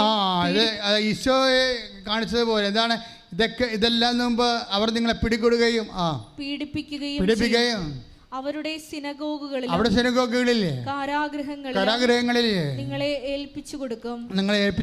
എന്റെ നാമത്തെ പ്രതി രാജാക്കന്മാരുടെയും ദേശാധിപതികളുടെയും മുമ്പിൽ അവർ നിങ്ങളെ കൊണ്ടുപോകാം. നിങ്ങൾക്ക് ഇത് സാക്ഷ്യം നൽകുന്നതിനുള്ള അവസരമായിരിക്കും. അപ്പൊ എല്ലാ സകല സാഹചര്യങ്ങളും സാക്ഷ്യത്തിനുള്ള അവസരമായിരിക്കും. ദൈവത്തെ മഹത്വപ്പെടുത്തിക്കൊണ്ട് വിശ്വാസത്തിൽ വളരുവാനും ദൈവത്തെ മഹത്വപ്പെടുത്തിക്കൊണ്ട് നിങ്ങളുടെ ജീവിത നിയോഗങ്ങൾ നിവൃത്തിയാക്കാനുള്ള ദൈവികമായ അവസരമായിട്ടാണ് ദൈവം നൽകുന്നുള്ള തിരിച്ചറിവാണ് ഉടമ്പടി നൽകുന്നത്. കൈയടിച്ചുകൊണ്ട്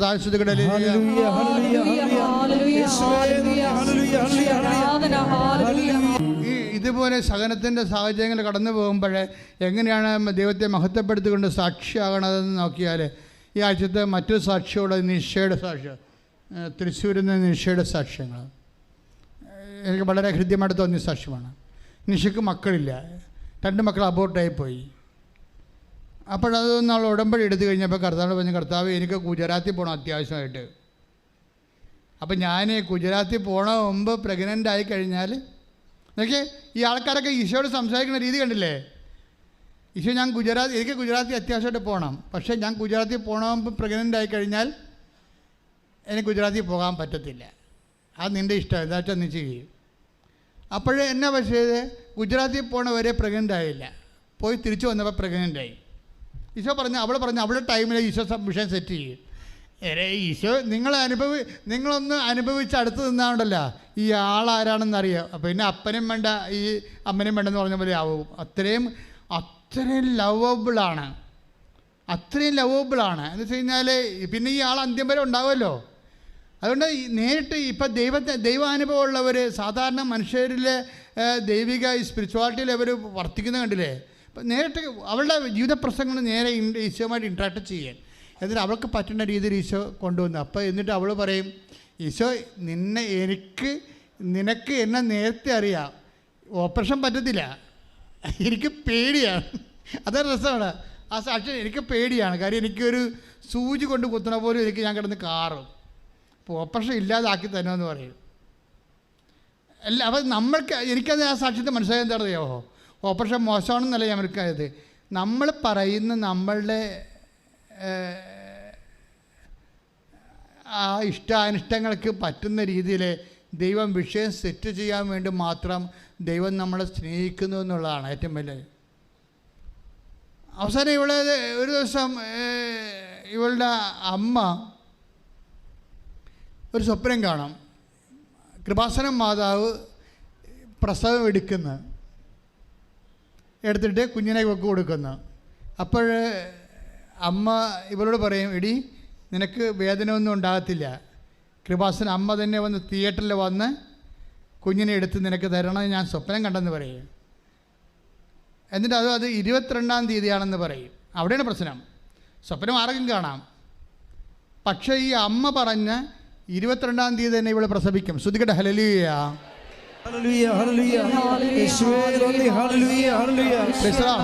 അതായത് ഈ വിഷയം എന്ന് വെച്ച് കഴിഞ്ഞാൽ നാം നോക്കിയേ, ഒരു മനുഷ്യൻ്റെ ജീവിതത്തിൽ ചെറുതും വലുതുമായിട്ടുള്ള ഇമോഷണലായിട്ടുള്ള എല്ലാ സിറ്റുവേഷനെയും ഉടമ്പടി കവർ ചെയ്യുകയാണ്. 22-ാം തീയതിയാണെന്ന് അമ്മയോട് പറഞ്ഞു കൊടുത്തു, അവളുടെ അമ്മയോട് പറഞ്ഞു കൊടുത്ത്, അവളുടെ അമ്മ അവളോട് പറഞ്ഞു 22-ാം തീയതിയാണെന്ന് പ്രസവിക്കുമെന്ന് അമ്മ പറഞ്ഞിട്ടുണ്ട്, വേദന തോന്നത്തുമില്ലെന്ന് പറയും.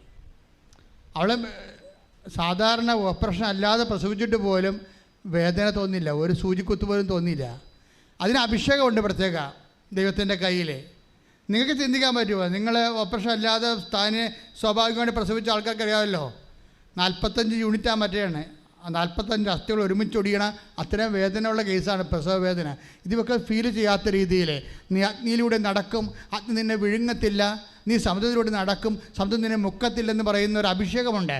അത് അവർക്ക് കൊടുത്തിരിക്കുന്നു. ശ്രുതികട്ടെ ഹല്ലേലൂയ, യേശുവേ സ്തോത്രം, ഹല്ലേലൂയ, പ്രൈസ് ദി ലോർഡ്. അതിനെന്താ ഇവളെ ഈ അഭിഷേകം കിട്ടാൻ കാരണം വെച്ച് കഴിഞ്ഞാൽ അവളുടെ കയ്യിരിപ്പ് കൊണ്ട്.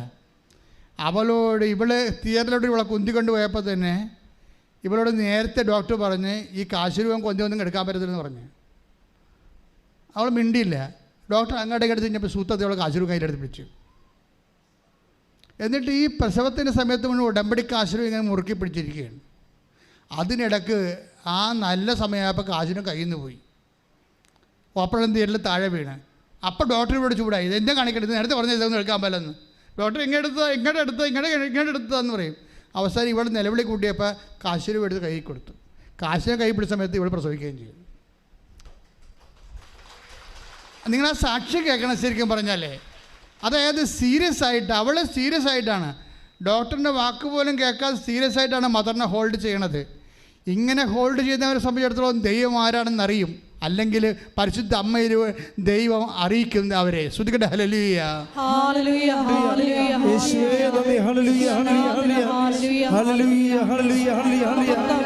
ഉടമ്പടിയിലൂടെ ഞങ്ങളുടെ കൂടെ സഞ്ചരിക്കുന്ന പരിശുദ്ധ അമ്മയുടെ സാന്നിധ്യത്തിന് നന്ദി പറയുന്നു.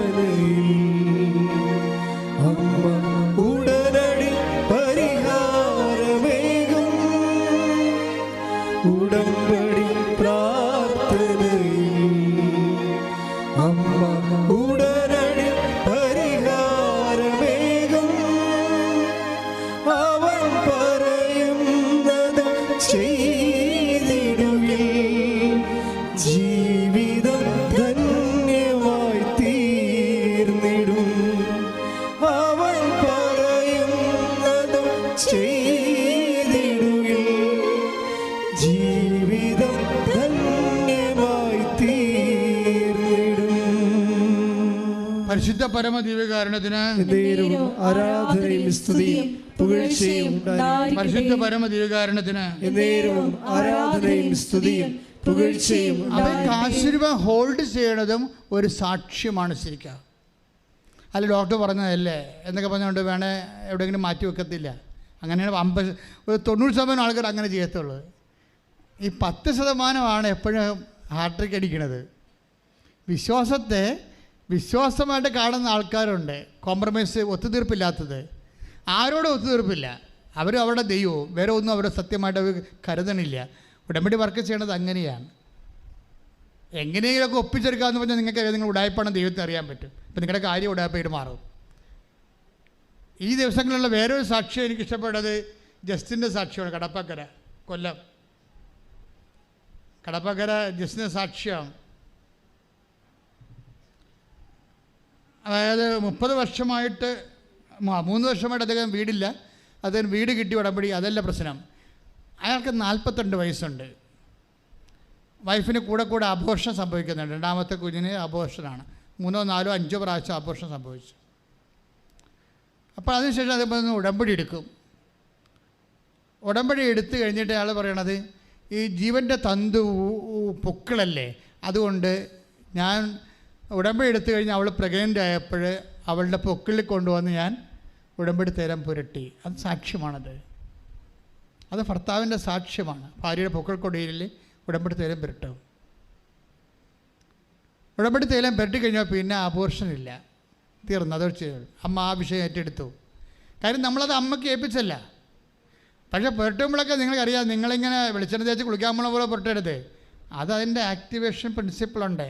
വിശ്വപ്രമാണം ചൊല്ലിയിട്ട് ദൈവത്തെ സ്നേഹിക്കണമെന്ന് ഉറപ്പ് വരുത്തിയിട്ട്, വിശ്വസിക്കണമെന്ന് ഉറപ്പ് വരുത്തിയിട്ട് വളരെ ശ്രദ്ധിച്ചാണ് ആ വിഷയം ചെയ്യണത്.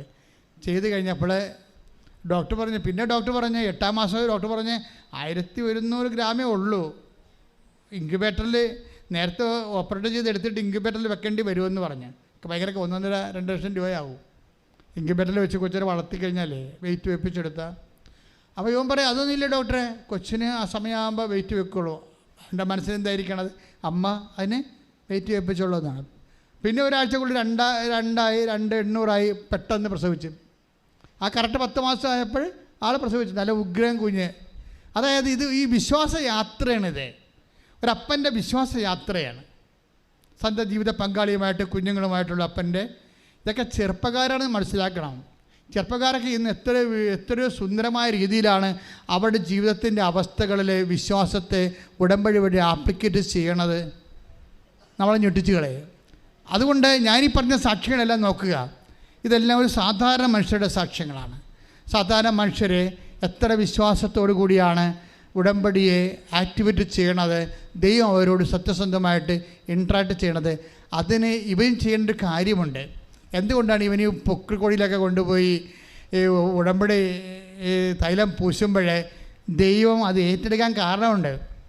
അവൻ ഇവിടെ പറഞ്ഞിരിക്കണ കാര്യം, ഇന്നലെ പറഞ്ഞ കാര്യം, ഞാൻ ഈ പത്രം കൊടുക്കുമ്പോഴല്ലോ ഞാൻ നോക്കും ഈ പത്രം ആർക്കാണ് കിട്ടണത്. എനിക്കൊരു നിർബന്ധമുണ്ട്, കർത്താവിനെ അറിയാത്തവരാണോ എന്ന് അറിയണം. അറിയാത്തവരാണെങ്കിൽ മാത്രമേ ഞാൻ കൊടുക്കത്തുള്ളൂ എന്നാണ്. അതാണ് വിഷയം. കർത്താവിനെ അറിയാത്തവരാണെന്ന് ഞാൻ ഉറപ്പ് വരുത്തിയിട്ടാണ് ഈ പത്രം പ്രാർത്ഥിച്ച് കൊടുക്കണത്. അവർ കർത്താവിനെ അറിയാൻ വേണ്ടി. ഇങ്ങനെയുള്ളവർ ദൈവം അറിയാതിരിക്കുമോ? ശ്രുതിക്കട്ടെ, ശ്രുതിക്കട്ടെ. ഹല്ലേലൂയ,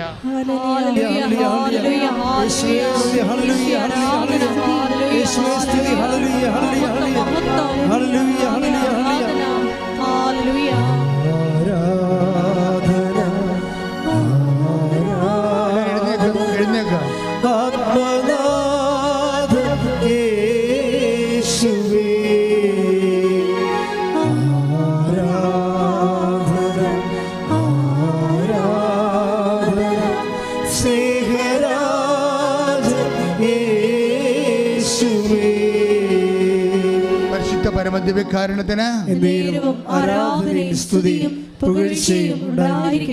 പ്രിയപ്പെട്ടവരെ, സത്യസന്ധമായി ഇതുപോലെ ഉടമ്പടി ആക്ടിവേറ്റ് ചെയ്താൽ നിങ്ങളൊരു ഫ്രഷ് ഹാൻഡ് ആണെങ്കിൽ പോലും, ആദ്യമായിട്ടും ഈശ്വരനെ അറിയുന്നവരാണെങ്കിൽ പോലും, കർത്താവ് നിങ്ങളോട് ഉടമ്പടിയിലൂടെ മറുപടി പറയും.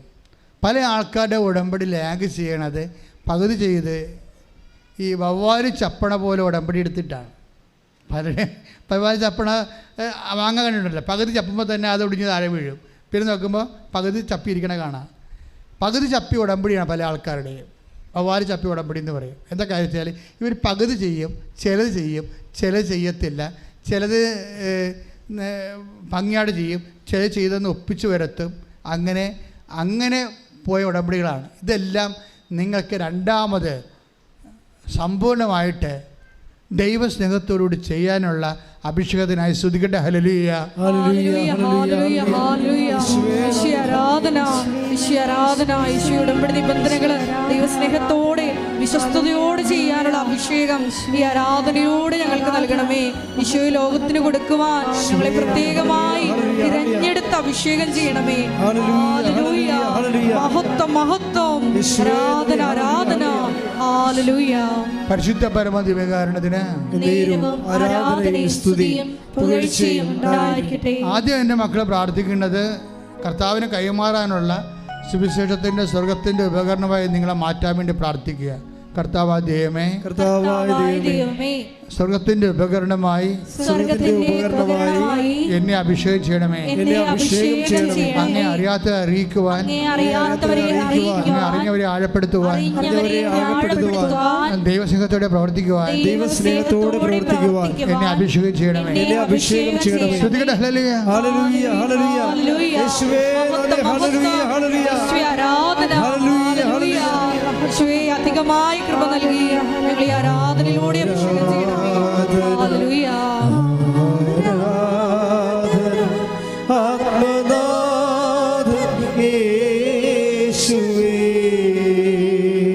ഇപ്പം നമ്മൾ സജ്ജിയായാലും ആരായാലും അവിടെ വില എങ്ങനെയാണ് അവർ കൂട്ടിയത് നിങ്ങൾക്ക് മനസ്സിലായില്ലേ? മനുഷ്യരുടെ മുമ്പിൽ എന്നെ ഏറ്റുപറയുന്നവനെ ഞാൻ എക്സ്പോർട്ട് ക്വാളിറ്റി ആക്കും എന്നാണ് ഈശോ പറഞ്ഞത്. സ്വർഗീയ വിനിമയത്തിനായി ഞാൻ ഒരുക്കി വെക്കും. അതിൻ്റെ വില കൂടിയെന്ന് എൻ്റെ അർത്ഥം. അപ്പോൾ കൈമാറ്റത്തിലൂടെയും മനുഷ്യരുടെ മുമ്പിൽ യേശുവിനെ ഏറ്റുപറയുന്നതിലൂടെയുമാണ് നമ്മൾ യേശുവിനെ ഏറ്റുപറയാത്ത ഒരു പ്രവർത്തനങ്ങളിലും ദൈവത്തിന് യാതൊരുവിധ ഇൻവെസ്റ്റ്മെൻറ്റും ഇല്ല. സഭയിലൊക്കെ എന്തുമാത്രം സാമൂഹ്യ പ്രവർത്തനം നടക്കുന്നതാണ്. പക്ഷെ അതിലൊന്നും യേശുവിനെ അവർ ഏറ്റുപറയുന്നതായിട്ട് ഞാൻ കണ്ടിട്ടില്ല. പല പ്രവർത്തനങ്ങളിലും ചില അച്ഛന്മാർ ലോഹ ഒരിക്കലും ഉപയോഗിക്കാറില്ല. നിങ്ങളുടെ വീടുകളിലൊക്കെ വരും ഇടവക ലോഹയൊക്കെ ഇടാതെ. അങ്ങനെ ബുദ്ധിമുട്ടാണ് യേശുവിനെ അത് ഏറ്റുപറയാൻ. അവരങ്ങനെയുള്ളവർ നിങ്ങൾ സ്വീകരിക്കേണ്ട ഒരു കാര്യമില്ല. എന്താ കാര്യം? അവരോട് പറയണം, നിങ്ങൾ ഇത് ഈ വസ്ത്രമൊക്കെ ഇട്ടിരിക്കുന്നത് കർത്താവിനെ ഏറ്റുപറയാൻ വേണ്ടിയാണ്. നിങ്ങൾക്കത് പേടിയാണ്. അതാ പ്രശ്നം. ഞങ്ങളുടെ മുമ്പിൽ അവർക്ക് ഞാൻ ക്രിസ്തുവിൻ്റെ ശുശ്രൂഷകനാണെന്ന് അറിയിക്കാനുള്ള ബുദ്ധിമുട്ടുണ്ട്, മാനസിക ബുദ്ധിമുട്ട്. അവർക്ക് അവരുടെ സ്വാതന്ത്ര്യമില്ല. അത് എപ്പോഴും നമ്മൾ ശ്രദ്ധിക്കണം. നിങ്ങളെ വിശ്വാസികളാകുമ്പോൾ അതൊരു കാര്യമില്ല. അങ്ങനെയുള്ള ക്രിസ്തുവിൻ്റെ ചൈതന്യത്തിൽ നിരക്കാത്ത കാര്യങ്ങൾ. അപ്പോൾ നിങ്ങൾ ഓർക്കും ലോകയിലാണ് അച്ഛൻ ഇരിക്കണമെന്ന്. അങ്ങനെയല്ല. അച്ഛനെന്ന് പറയുമ്പോൾ ഈ സമൂഹത്തിൽ ശുശ്രൂഷ ചെയ്യുമ്പോൾ കർത്താവിൻ്റെ ഒരു അടയാളമായിട്ട് ഒരു വിശുദ്ധ വസ്ത്രം കൊടുത്തിട്ടുണ്ട്. അത് മാനിച്ച് ശുശ്രൂഷ ചെയ്യുമ്പോൾ അത് ക്രിസ്തുവിനെയാണ് അവർ കൈമാറണത്. അല്ലെങ്കിൽ പാൻസും കോട്ടോട്ട് ജോലി ചെയ്യാൻ ആർക്കാൻ പറ്റാത്തത്? അത് ക്രിസ്തുവിനെ കൈമാറാൻ എന്താ ഉറപ്പിരിക്കണത്? അവരവരെ തന്നെ കൈമാറി ചിലപ്പോൾ ലക്ഷണം കൊടുക്കുമായിരിക്കും, പക്ഷെ കഥയില്ല. അപ്പോൾ മനുഷ്യരുടെ മുമ്പിൽ എൻ്റെ നാമത്തിൽ ഒരു ഗ്ലാസ് പച്ചവെള്ളമാണ് കൊടുക്കുന്നുണ്ടെങ്കിൽ അത് കർത്താവിൻ്റെ നാമത്തിൽ കൊടുക്കണം. ക്രിസ്തു മഹത്വപ്പെടണം മക്കളെ. ഉടമ്പടിയിലെ ആത്യന്തികമായ ലക്ഷ്യം അതാണ്. അതിപ്പോൾ ഓരോരുത്തരെയും കണ്ടില്ലേ നിങ്ങൾ? ആ സാക്ഷ്യം പറഞ്ഞ ഓരോരുത്തരെയും അവരുടെ ജീവിതത്തിൽ വിശേഷ വിദ്യയായി അവർ ക്രിസ്തുവിനെ ഏറ്റുപറയുമ്പോൾ തീർച്ചയായിട്ടും അവർ മഹത്വപ്പെടുത്തുന്ന കർത്താവിനെ മഹത്വപ്പെടുത്തിയാൽ എന്താ സംഭവിക്കണത്? ദൈവം നമ്മളെയും മഹത്വപ്പെടുത്തും. അത് അങ്ങോട്ടുള്ള ഒരു ഉഭയകക്ഷി ഇടപെടലാണ്. ദൈവത്തെ നമ്മൾ മഹത്വപ്പെടുത്തിയാൽ ദൈവം നമ്മളെയും മഹത്വപ്പെടുത്തും. പിതാവേ, ഭൂമി ഞാൻ അങ്ങയെ മഹത്വപ്പെടുത്തി, അതിനാൽ ആകയാൽ അങ്ങേപ്പക്കൽ എന്നെ മഹത്വപ്പെടുത്തണമേ. ഈശോ പ്രവർത്തിച്ചതല്ലേ? അപ്പോൾ ഈ ഭൂമിയിൽ മഹത്വപ്പെടുത്തുന്നത് എന്താണ്? മനുഷ്യരുടെ മുമ്പിൽ കർത്താവിനെ ഏറ്റുപറയുന്നതിലൂടെയാണ്. ഉടമ്പടിയിൽ ഒത്തിരിയേറെ അവസരങ്ങളാണ്. അല്ലാതെ നിങ്ങളെ പ്രത്യക്ഷിക്കുന്ന പ്രാർത്ഥന മാത്രം ചൊല്ലി ഇരുട്ടത്തെ കുത്തിയിരുന്ന് പിച്ചപ്പയും പറഞ്ഞ് ഇരിക്കരുത് ഞാൻ പറഞ്ഞിട്ടുണ്ട്. കാര്യം അത് ദൈവത്തിന് വേണ്ടി ദൈവസ്നേഹത്തോടെ പ്രവർത്തിക്കുന്ന സുവിശേഷത്തിൻ്റെ സാക്ഷികളാക്കി തീർക്കുന്ന ഈ കാലഘട്ടങ്ങളിലെ ദൈവിക നടപടിക്രമവും പദ്ധതിയും സ്വർഗത്തിൻ്റെ പദ്ധതിയുമാണ് ഉടമ്പടി. ശ്രുതിക്കട്ടെ ഹല്ലേലൂയ, ഹല്ലേലൂയ, ഹല്ലേലൂയ, ഹല്ലേലൂയ. യേശുവേ, ഉടമ്പടി എന്ന വലിയ പദ്ധതിയിൽ നിങ്ങളെ പങ്കാളികളാക്കി അവിടുത്തെ സ്നേഹത്തിൽ ഹല്ലേലൂയ, ഹല്ലേലൂയ. മഹത്വം പരിശുദ്ധ പരമദിവ്യകാരുണ്യത്തിന് ആരാധനയും സ്തുതിയും പുകഴ്ചയും ഉണ്ടായിരിക്കട്ടെ. പരിശുദ്ധ പരമദിവ്യകാരുണ്യത്തിന് ആരാധനയും സ്തുതിയും പുകഴ്ചയും ഉണ്ടായിരിക്കട്ടെ. പരിശുദ്ധ പരമദിവ്യകാരുണ്യത്തിന് ആരാധനയും സ്തുതിയും പുകഴ്ചയും ഉണ്ടായിരിക്കട്ടെ. Price the Lord. എൻ്റെ പ്രിയമുള്ളവരെ, നമ്മൾ അഭിഷേക ശുശ്രൂഷയ്ക്ക് പ്രവേശിക്കുകയാണ്.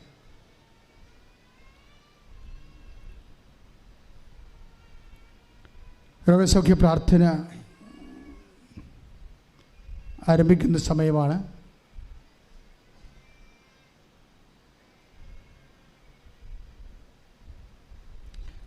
രോഗസൗഖ്യ പ്രാർത്ഥനയുടെ സമയത്ത് ഓരോ സമയത്ത് നിങ്ങളെ കൈകൾ വെച്ച് പ്രാർത്ഥിക്കണം. രോഗമുള്ളിടത്ത്